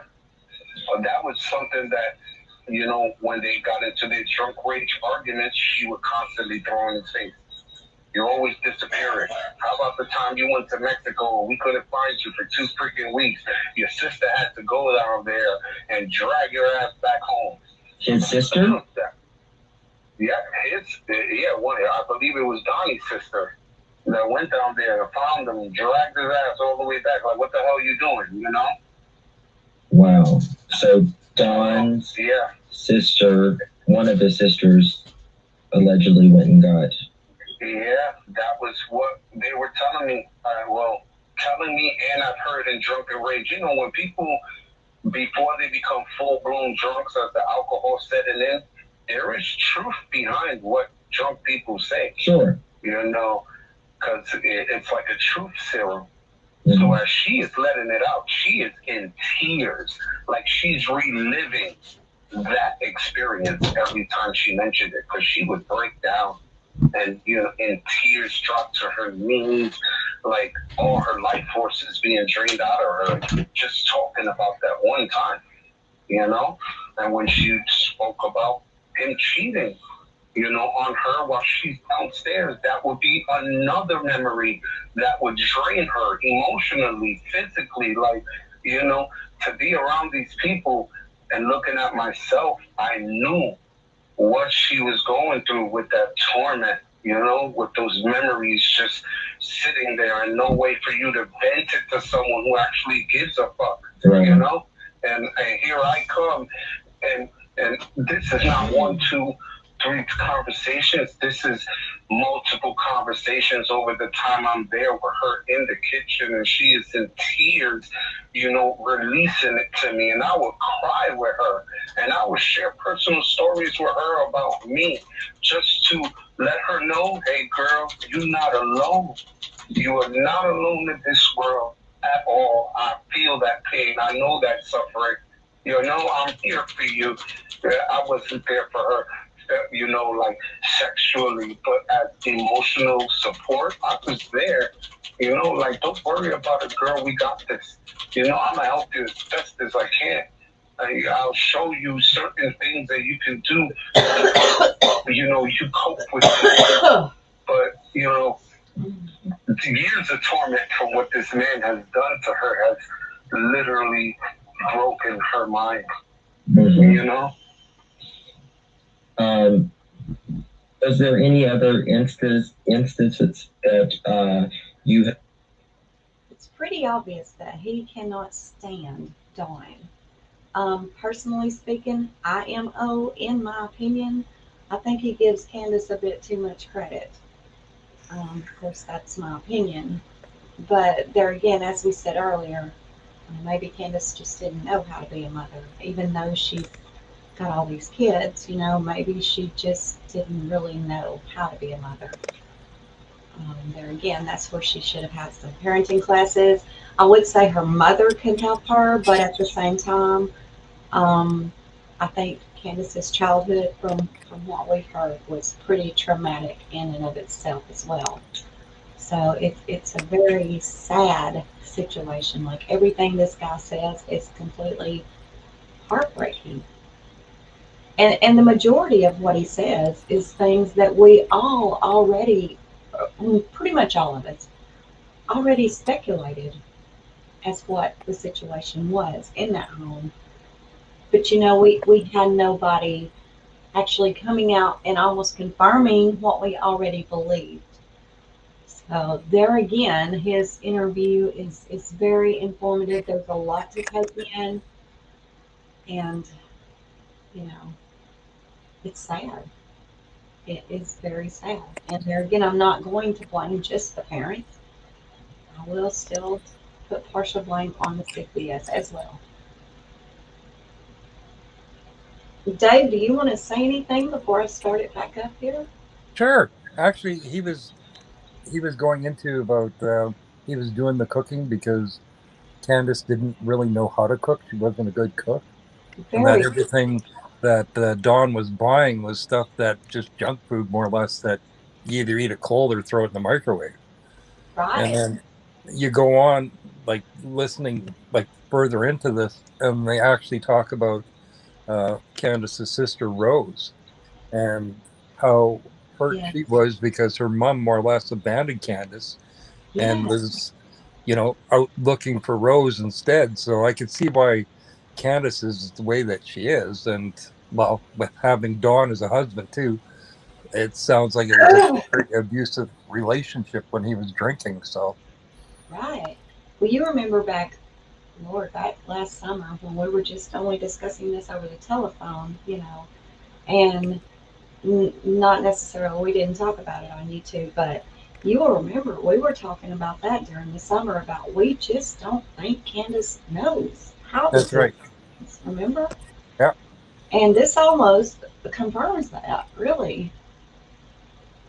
And I've always felt that way about her. And I do believe Don was very controlling, and I do believe that he is like a Jekyll and Hyde, like this guy says. I mean, because we've seen that. I mean, we have literally seen that.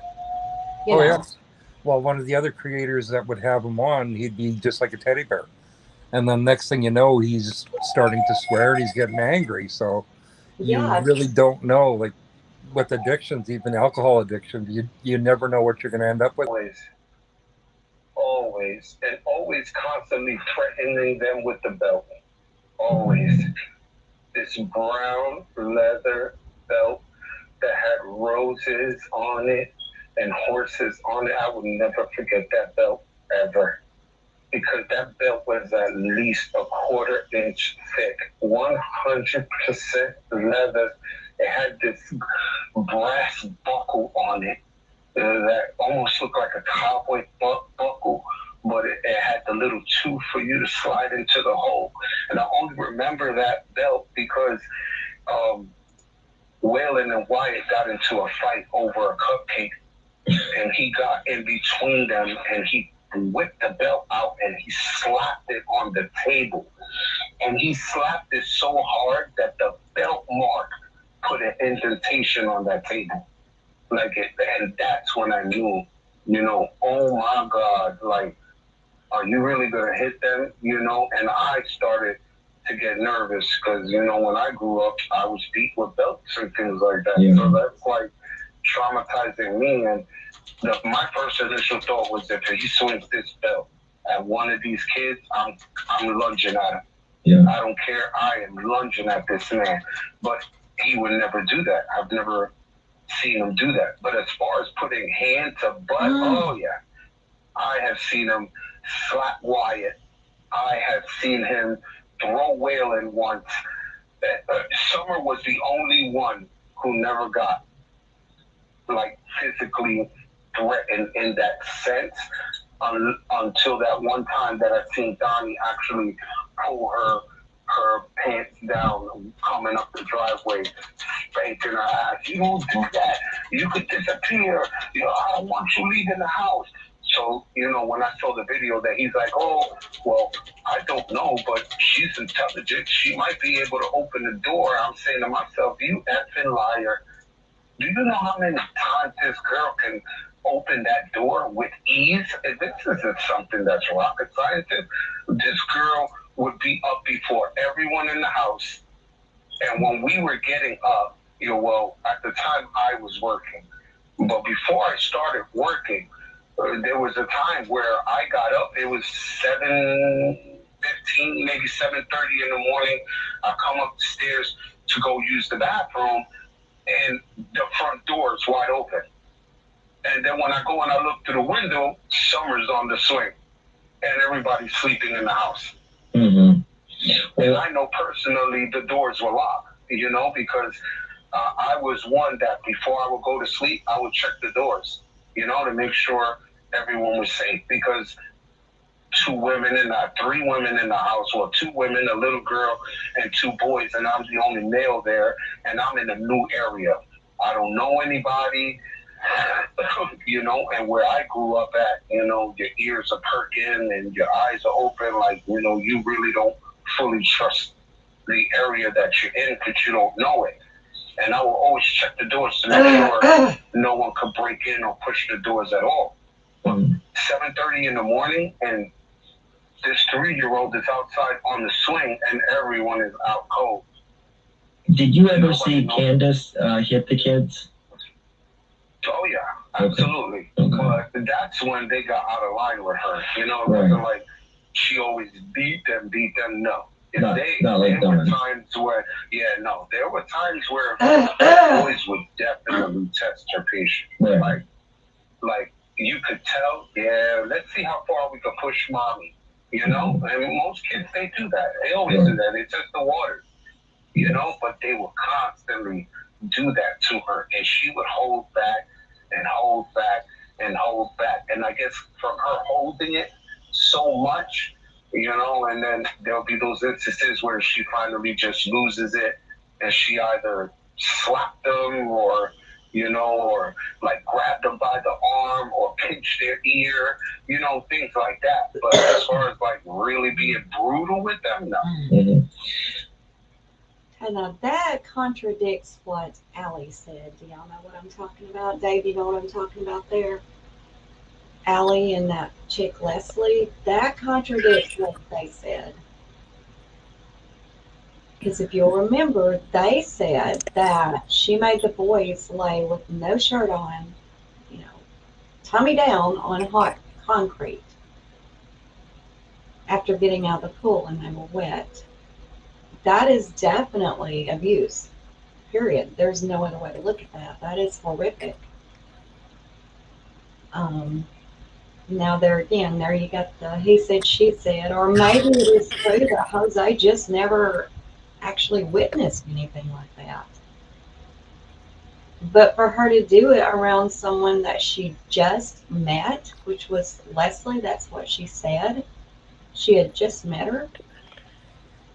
And she witnessed Candace make the boys lay down on the hot concrete with their bare bellies and chest. So say, there again, it's a he said, she said kind of thing. So I don't know. Maybe she just didn't want to act that way in front of Jose or whatever. I don't know. But that does contradict.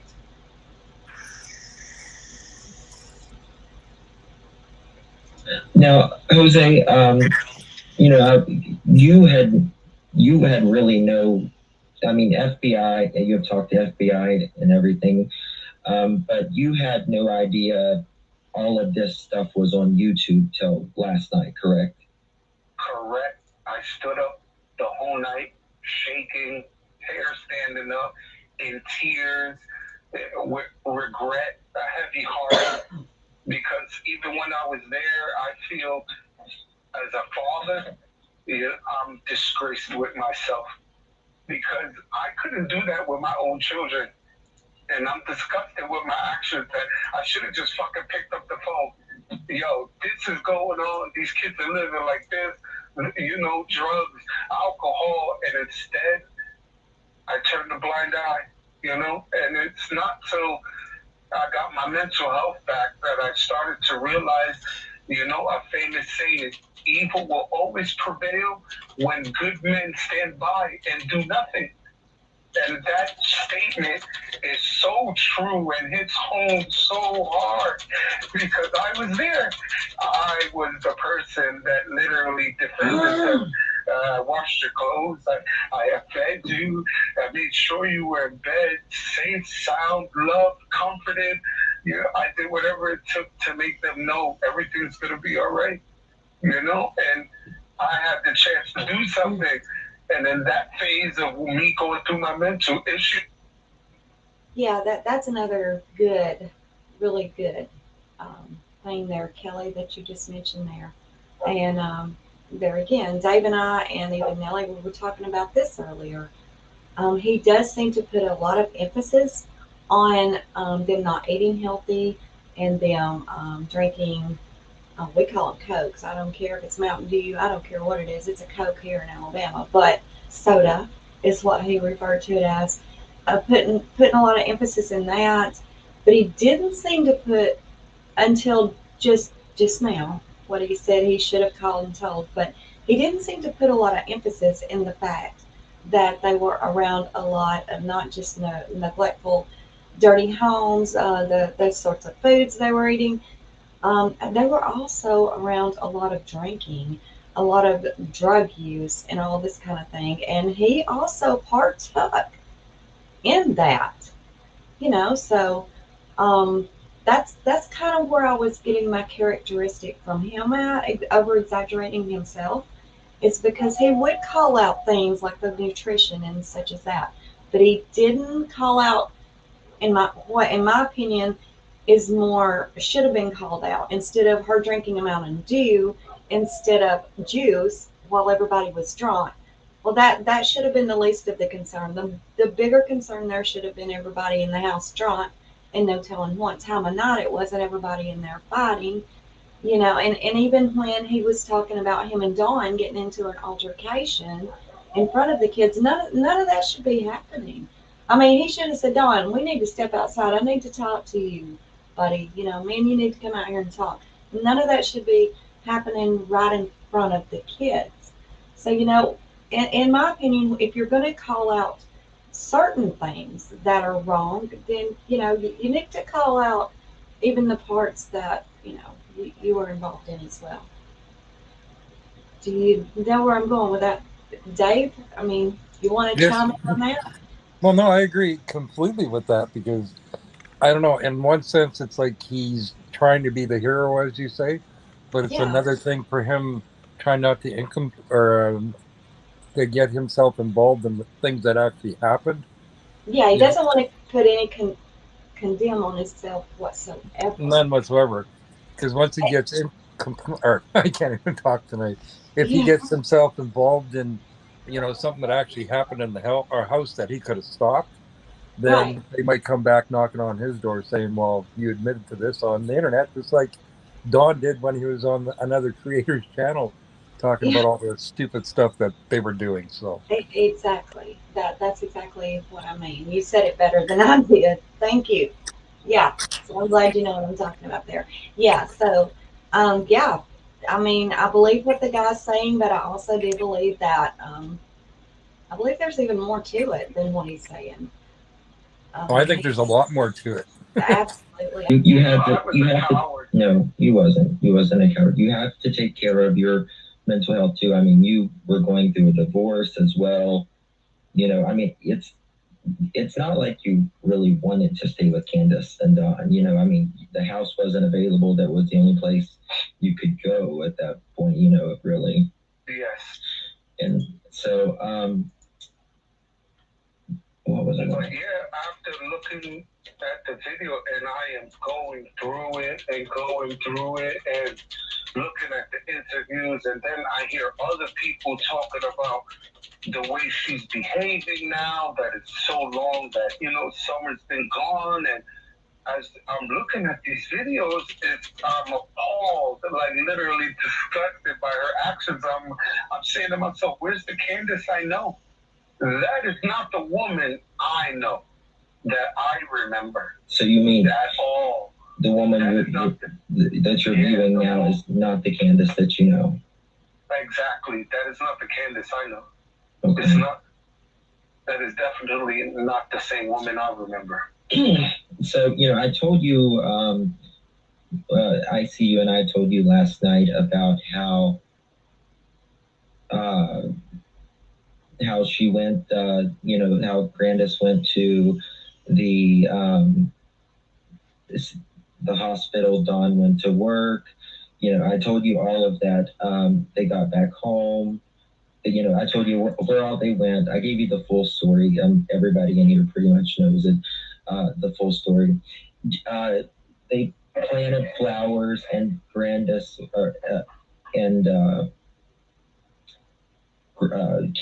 was over at Grandis's fixing her knee brace. Candace said Summer wanted to go inside. Candace said she walked Summer from the little camper to the house, which is very close. That's a lie. She didn't. No, never that. There's enough times I've seen Summer go right to Grandma's camper alone, unattended, without an adult, while Candace is in the kitchen and, drinking away. Yeah. Well, you told me last night. You said when I heard that, I was like, "Oh my God, what a bullshit lie! Like, you are straight lie. Like, what's wrong with you, Candace? Like, really, what's going on in your mind? Why you keep defending this man and lying about you walking her over? No, you don't. You would literally tell her to go in the house. You know how to open the door. That's how she would talk to Summer, because she knew how to open and close the door." Yeah.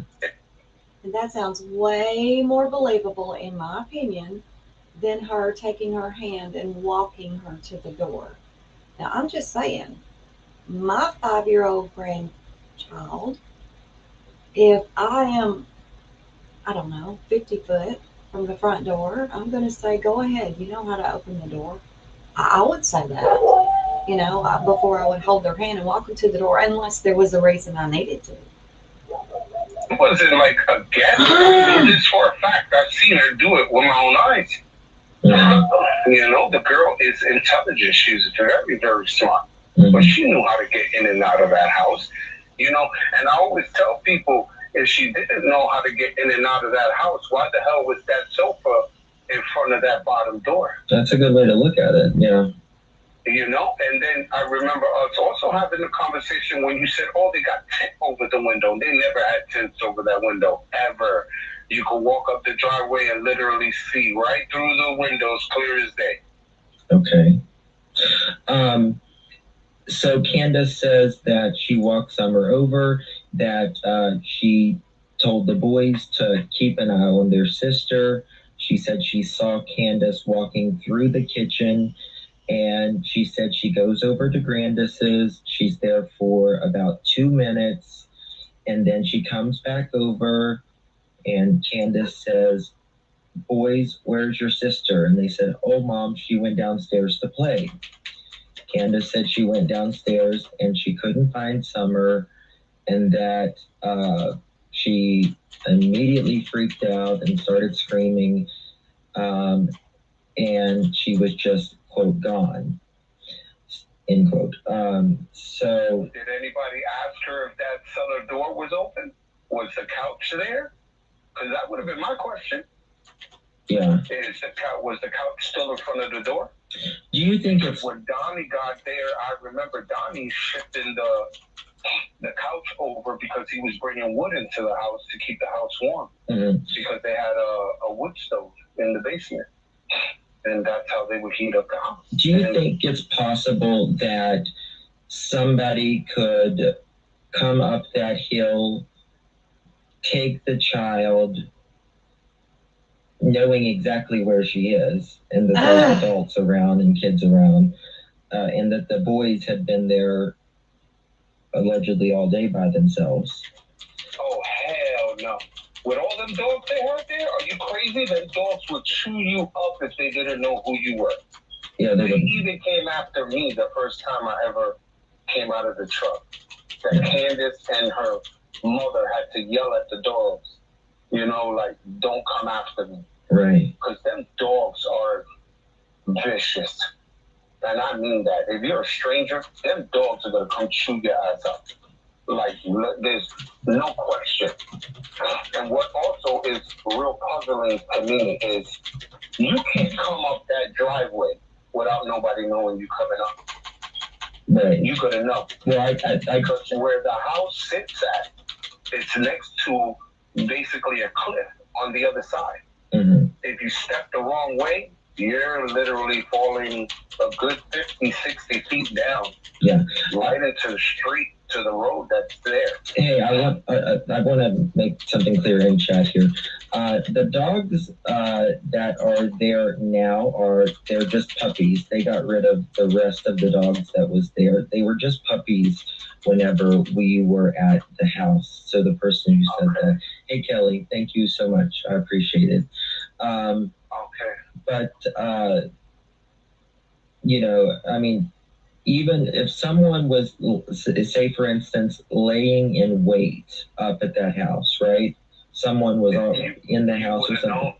They would have known where Grandis's camper is at. She has basically what I call a bird's eye view of the entire property, a full 360. Because she had windows that faced the house, and she had another window that could see to the left and to the right, and then the back window that was where the kitchen station part was to that camper was the cliff. And she could see the whole 180 from there too. She had the bird's eye view. If anyone came up that hill, whether they're puppies or not, when people approach puppies, they get excited. Right. You know, they start running around.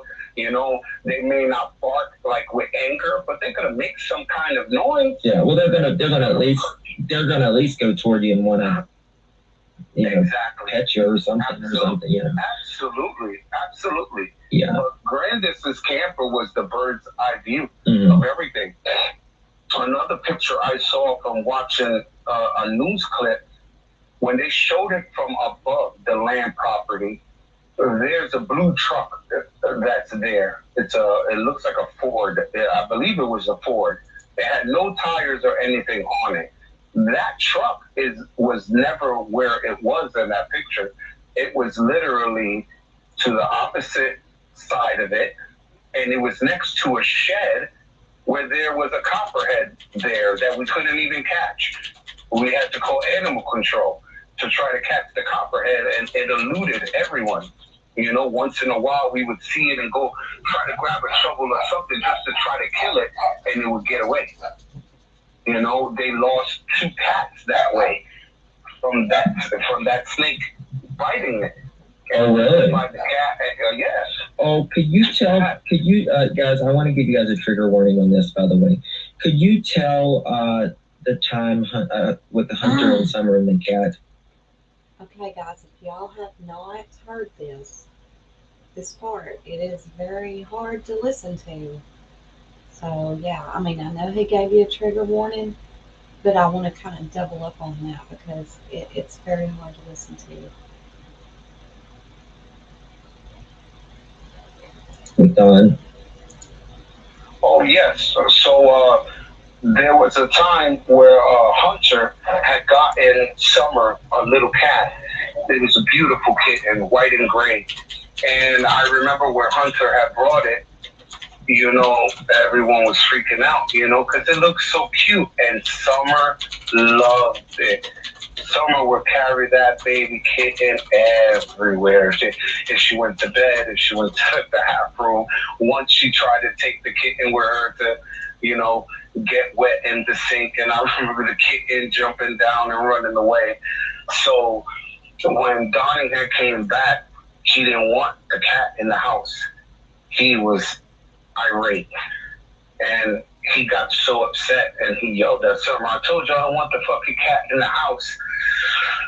And he grabbed the kitten, opened the door, and literally threw the kitten in between the dogs, and the dogs shredded that kitten to bits. Right in front of Summer. She was screaming, crying, and everything. But that's what Don did. And he was like, now you fucking learn what I say. What goes in this house is my way, and you're going to listen one way or another. And I'm not getting you another fucking kitten. That's exactly what he told Summer. And she cried. I mean, she cried to sleep. That's how hurt she was. That was her baby. You know, a baby who had a baby, you could say, you know, that was her baby. That was her child. Like, I'm literally shaking right now. You know, she took care of that kitten. She fed the kitten, you know, always was with the kitten constantly. It wasn't like she just played with it for like an hour and then shoot, go away. No, the kitten was always with her. If she sat down, watched TV, the kitten's on her lap. Or if not on her lap, like. Did you and Don get into it over that? Oh yeah, I was asking him what the hell he was doing, that why he did that, and he basically said, "I'm the dad, and you know, you don't tell me how to raise my children." That's basically how he said. So it was bad. Peace, hugs, and understanding. There's your answer. That's the type of man he was. You know, you don't tell me how to raise my own children, but yet what you just did traumatized her. You know, that could be something she'll never forget for the rest of her life. You know, children remember things not clearly, but vividly. Those memories don't go away. Yes. Absolutely. You know, especially if you become emotionally attached to the animal. And I believe that the kitten was her support animal. Mm-hmm. You know, it gave her emotional support.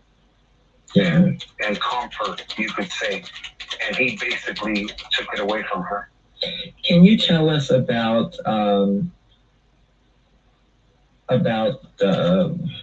let's see here, I see, do you have any questions before?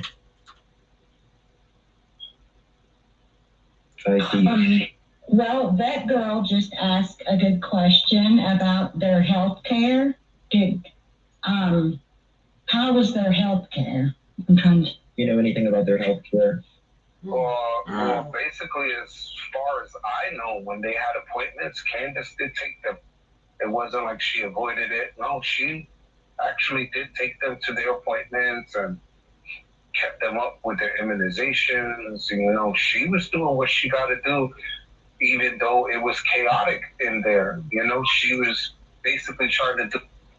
Yes, there was a bunch of kittens there, inside the house and outside the house and everything. When Chris actually kind of took us on a tour of the home, yeah, she was just picking up all those kittens and trying to get them out of the way so he could get in the house. So I don't know. Maybe Don was just in a pissy mood that day, or I don't know. Or maybe it is. It could be exaggerated. Either way, it's horrific, and I don't know. I kind of lean more so towards believing that myself, even though I know there was all those kittens there. Maybe Don was just in a really pissy mood that day, and he just I don't know. But I agree, there was a bunch of cats there. The best that she can, but in my eyes, it's hard for a woman to do that when you're emotionally broken, you know? And it's something, it took me a few years to realize, you know, when I was going through the divorce, it hurt people, you know? And it never really sank in until I was going through what I was going through. And then I witnessed all of that going through, and it was a wrecking ball to make me realize, holy crap, you know, that line is so true. And, you know, people who are hurt, they hurt people. They don't intentionally do it. But if that's all you know, How can you show love if all you know is hurt? Yes. You know? So we know that allegedly Don had went to to Mexico on drug runs, right? Allegedly.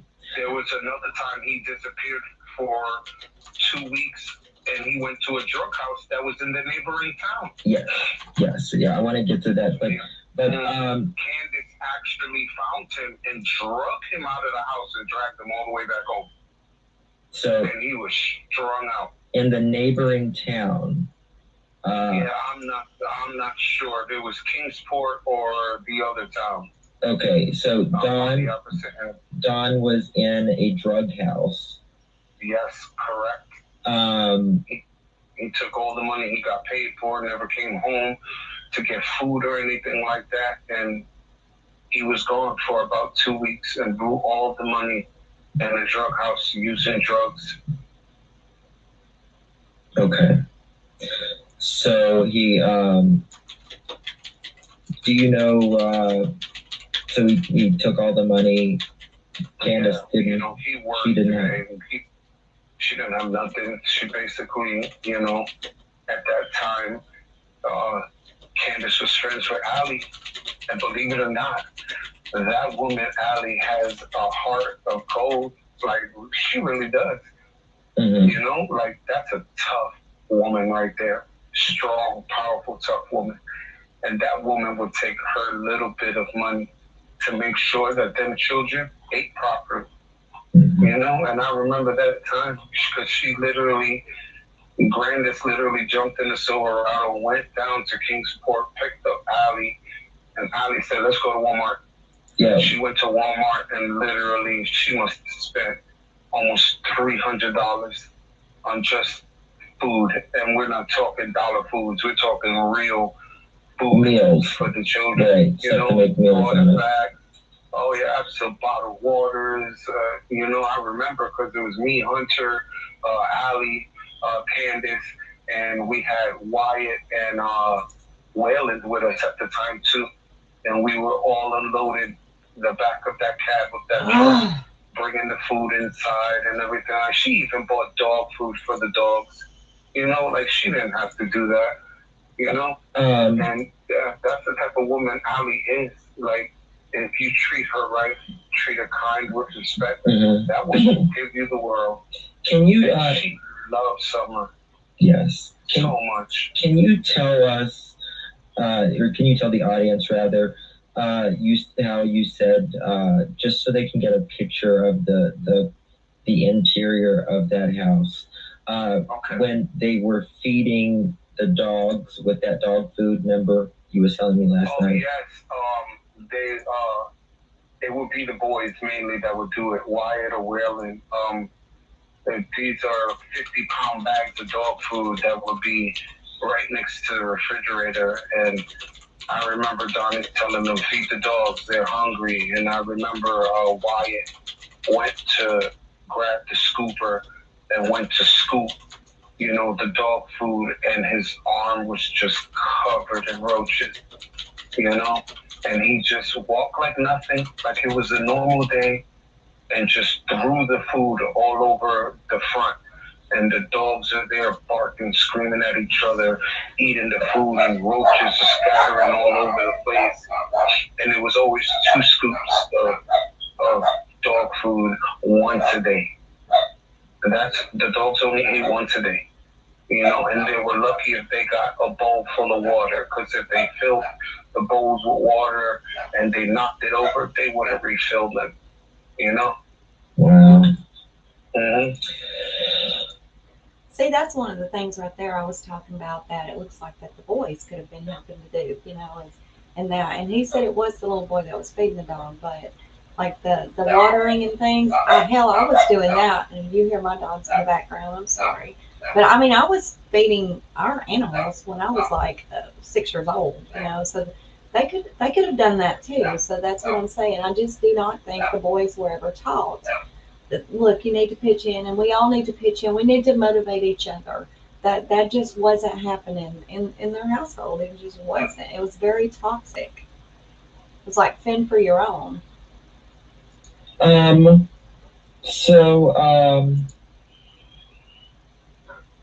Did you ever date Allie or have any type of romantic relationship with her? No, I did. We got drunk one time and got it on. Yeah, okay. We did, but as a relationship, no. Okay, but it was just like one time. Oh yeah, okay. Absolutely. Okay. But as a relationship, no. She knew I didn't want a relationship. She knew what I was going through. They all did. Right. They all did. You know, I literally broke down to them and told them everything that was happening with me, so they all knew.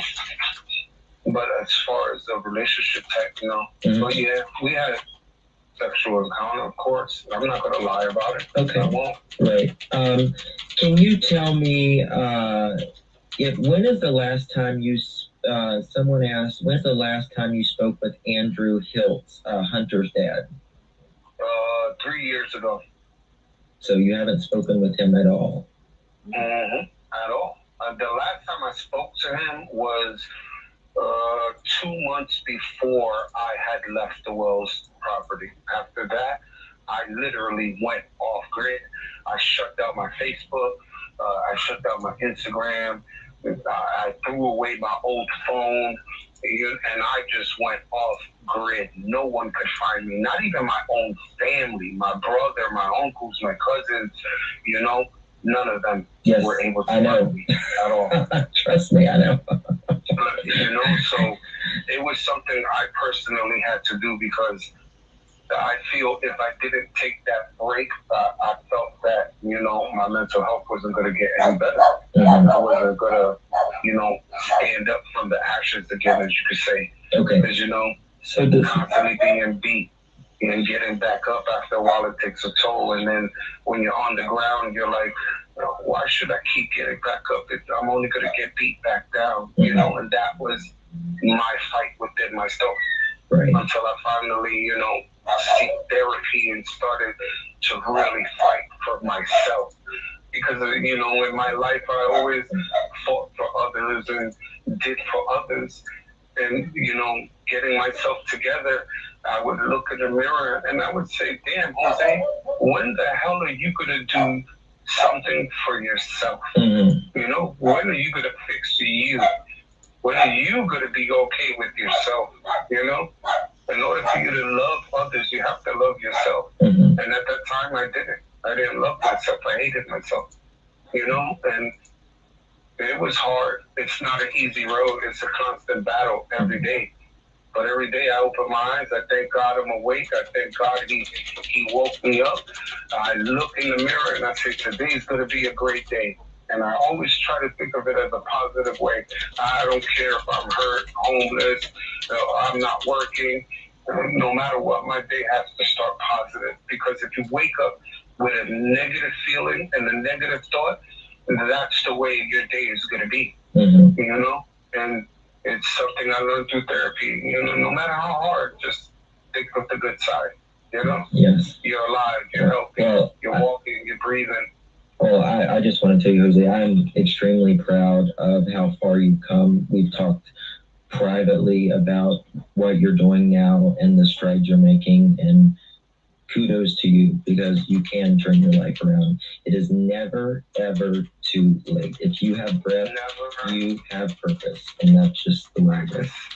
I would tell to your listeners, there's something that most people really don't understand or realize about ourselves is if you don't believe in yourself, no one else will. If you don't stand up and say, I'm worth something because God made me. And if God made me, I have purpose. Amen. I'm not a mistake. And as long as you think like that, doors open, windows open, floodgates open, you would see everything in your life will start to change. Yes. You just got to believe in it. Yes. So Andrew actually has a YouTube channel. I was in there this morning. He doesn't really I don't think he gets on YouTube that much, but maybe he does, I don't know.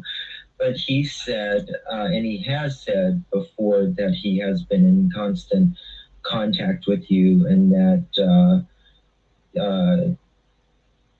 this morning he said that he had your phone number and he pretended like he was calling you, and the phone did ring. I don't know who he was calling, but would he have your phone number at this time? Absolutely not. He don't even know where I'm at. If he knew where I was at, he would be scared. I put it to you like that. If he knew where I was at the moment, he would be trembling. Wow. He would be. Wow. And that's how I know for a fact he don't have. Y'all find that odd that he's just like, this guy would be like terrified as hell if he knew where he was at. Like, why? And Justin asked him several times, why? Why would he be so scared if he knew where you were at? And he only kind of elaborates, like saying, because this guy is manipulative and all this. He really doesn't give a straight answer, but he really put a lot of emphasis on this guy would be terrified if he knew where he was. And I found that very odd. Maybe it's just me, but I thought that was weird. My number, I don't even have to delete a very, very different person from what I used to be. I realized my mistakes. Work is just set in his own ways. And for him to come out and say, oh yeah, I know where Jose is. I try to call him. I say on your channel to your audience, I call this bullshit. I really do. I call this bullshit. And I know he don't have my number at all.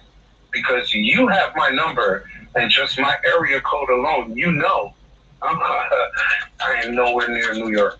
Right. Nowhere near it. Right. So there's no way that you have my number at all.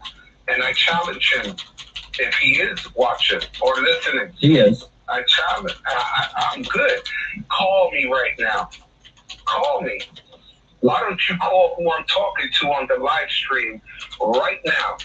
And I will personally give you permission for you to say my number on this live stream right now. And I guarantee it's not the phone number than what I'm talking to you with. Mm-hmm. He's going to have my old phone number that I haven't had for years. Yeah. That phone is long destroyed.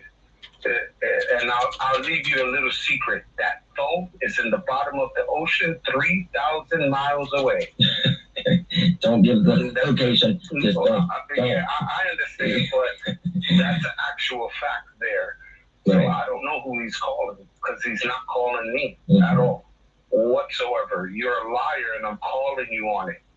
I will be in front of your face and call you a liar. He knows I'm not going to back down from him at all whatsoever. So you can say whatever you want to whoever is on your YouTube channel and everything. You have no contact with me, Andrew, at all. You need to stop lying and be a man and be like, no, I haven't spoken to him. I don't know where he is. No, just tell the truth because that is the truth.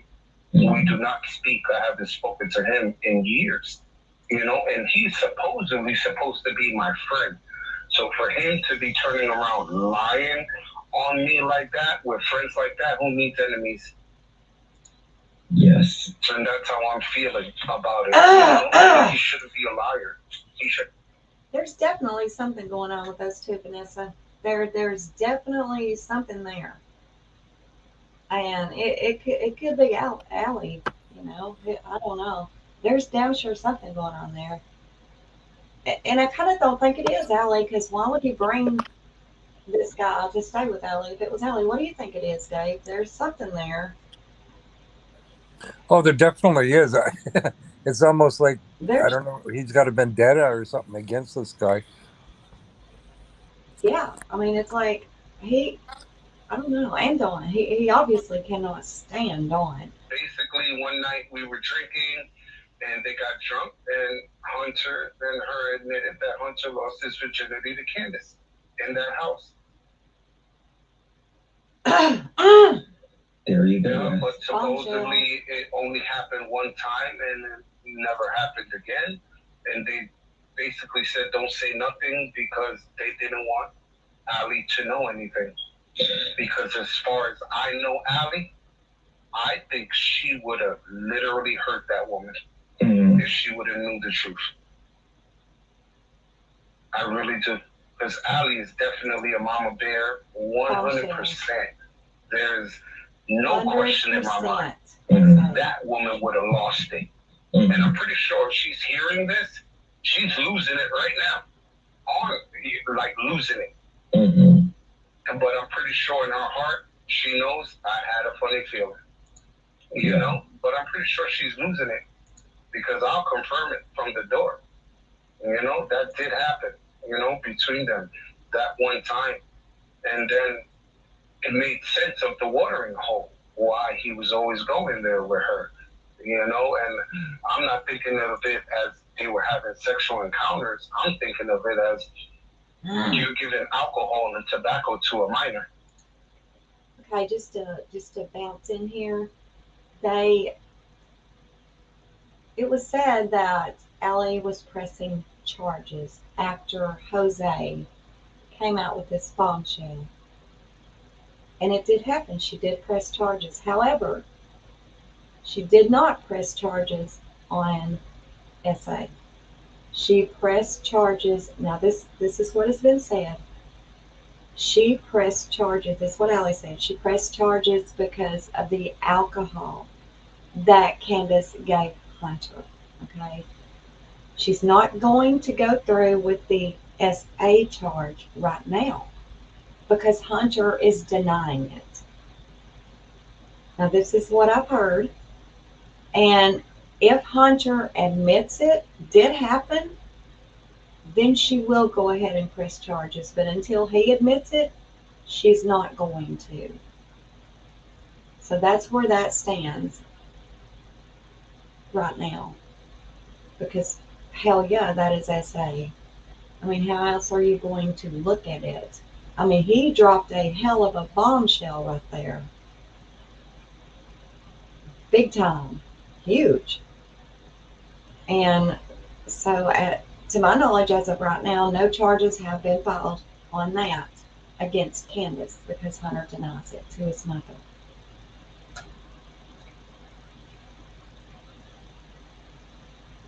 Yeah, I agree. I mean, of course he's denying it. Yeah, he's going to deny it.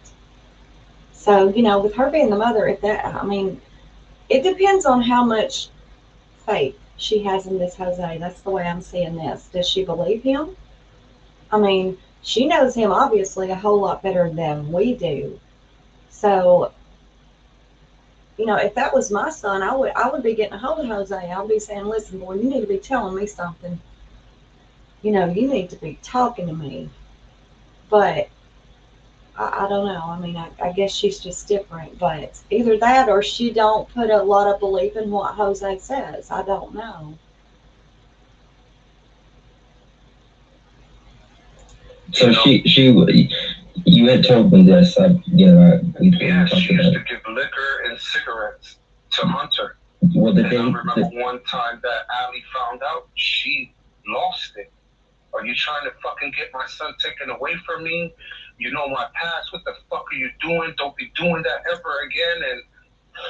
And supposedly she never did it again. But then after looking at the interview, that all of them are sitting there talking with Chris, Hunter admits that she bought him a twisted tea and a vape. And there you are. I thought you stopped. You know, I thought you listened to Allie. I thought Allie was your friend and you respected her and was not giving her son that anymore. And instead, you're basically intoxicating this child. You know, you're corrupting him. You know, he's still learning. Yes.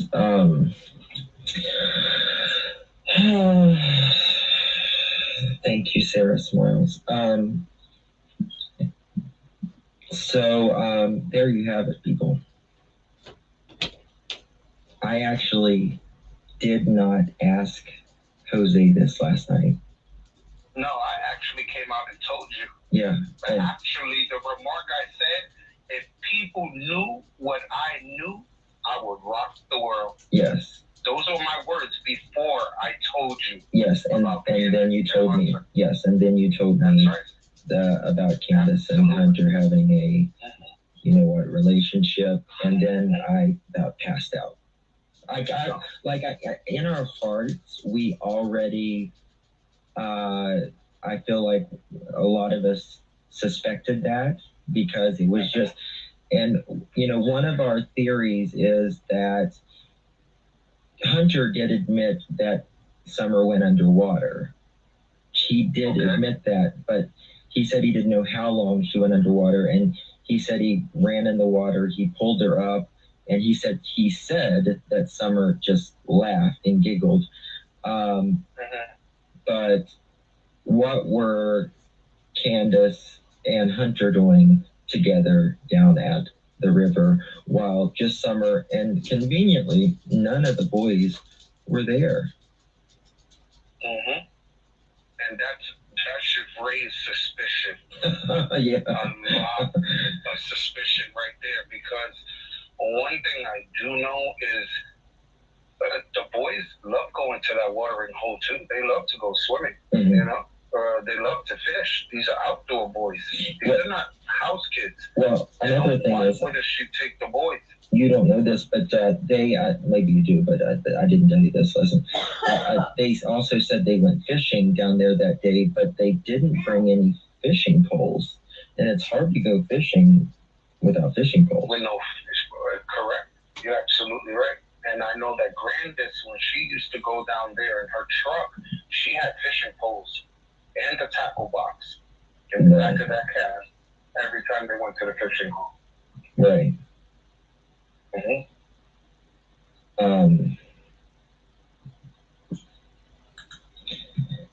Personally, for me, you know, whatever, and I understand Candace has been through a lot and going through things a lot, but personally, her actions, you should be in jail. You should be in jail. Because Allie trusted you with her son. Completely opened her world to you and entrusted you with her child. And knowing what Allie has been through in her life, you know, with her other children, you went behind her back and violated that trust. You violated Allie. You know, you went behind her and you assumed your position that you are the more dominant mother than the mother who bore Hunter. And you're not. You know, she trusted you and you violated her. You should have respected her and been like, okay, whatever, I'm going to let it be. You know, I'm not going to do it anymore. But instead, you persuade him to follow you instead of his own mom. And I believe that that's the mental breakdown that Hunter is going through, because Hunter is not one that he's just going to follow. He's a street smart kid. Yeah. He's stupid, you know? But it's kind of hard when, you know, to keep your mind in that set when you already had sexual relations with this woman, you know? And that plays a big factor. Well, I mean, you know, to be an underage. Yes, absolutely, and that's what I feel, that she should be in jail. Well, hell yes, she should be in jail. She did that. Allie's trust in so many ways. You violated her in so many ways. You know, like, you didn't destroy one life. You destroyed multiple lives with that one action that you did. Yes. You know, and it's like a domino effect. Because once that comes to light, more questions start to pop up. Well, if she's able to do this, what about this? Absolutely. And what about that? More questions start to come from that one incident right there. Yes. And it makes you wonder, you know, if they say it's only one time, and I'm telling you from my thought perspective, if it only happened one time, I believe it happened more than once. I believe it was something hidden very well between everyone. You know, between them two, they kept it under wraps. Could you mention something about the step sibling as well? Oh, yes. I remember another time we were at the kitchen table and they were talking about the time that Allie's daughter was there, and I believe it was Candace's stepson or son. They were having sex downstairs, and the kids were watching it through a hole in the wall. And, you know, it was, I'm looking at them like, what the hell? Like, what's going on here? You know, like, what's really going on in this house? Because that's really a dirty secret, you know? Like, real dirty. Yeah. You know, like, the kids actually saw this, and you just laugh about it while you're drinking? That's not cool. And, guys, load some questions if you have some. I'll try to. Well, yes. Okay, I wrote them down. Okay, he has talked to the FBI. Yes. Yes, I have. Okay. Can you hear me, Jose? Yes, I can. Okay. Have you ever met someone named Brad Wilshon? Wilshon. No, I have not. Okay. What about somebody named Ernie Shell? No, I have not. Benny Keys? No. Or someone named Paul? No. Okay. Did Don have to give permission for Candace, like if Summer had got hurt or something, would Candace normally call Don and ask for permission to seek medical care for her? No, not that I know of. Let me, okay, I see you. Hold on 1 second. I just literally forgot about this. I can't believe that's a huge thing in the interview.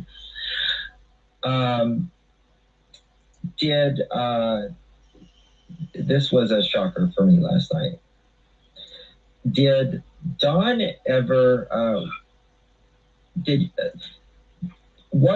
I told you Don took the Subaru that morning to work, right? You said you thought he had done it like maybe 1 or 2 times, right? Okay. Is that correct, what you said? What you was talking with the Subaru? Yeah, with the Subaru, yes.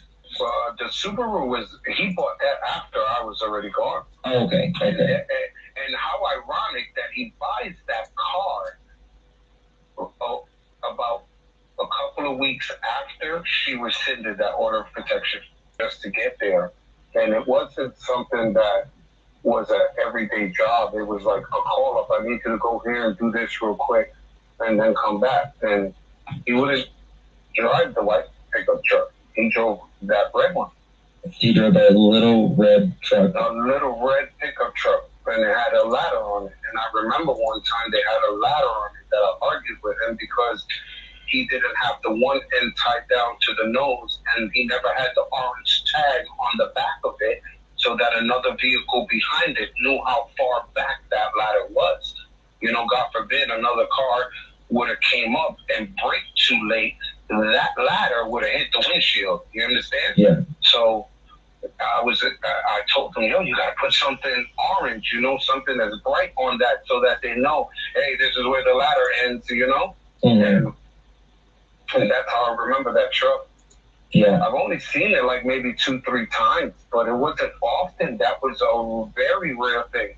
Yes. That was for, you said only when he would go like really long distances. Yes, when it took over an hour for him to get there, yes. Yes.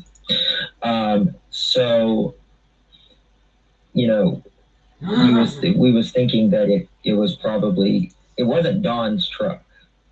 No, I don't believe it was his truck. I think it was maybe the truck from his boss, or, you know, something he borrowed from someone that he could use right away and then bring back, you know. Right. So,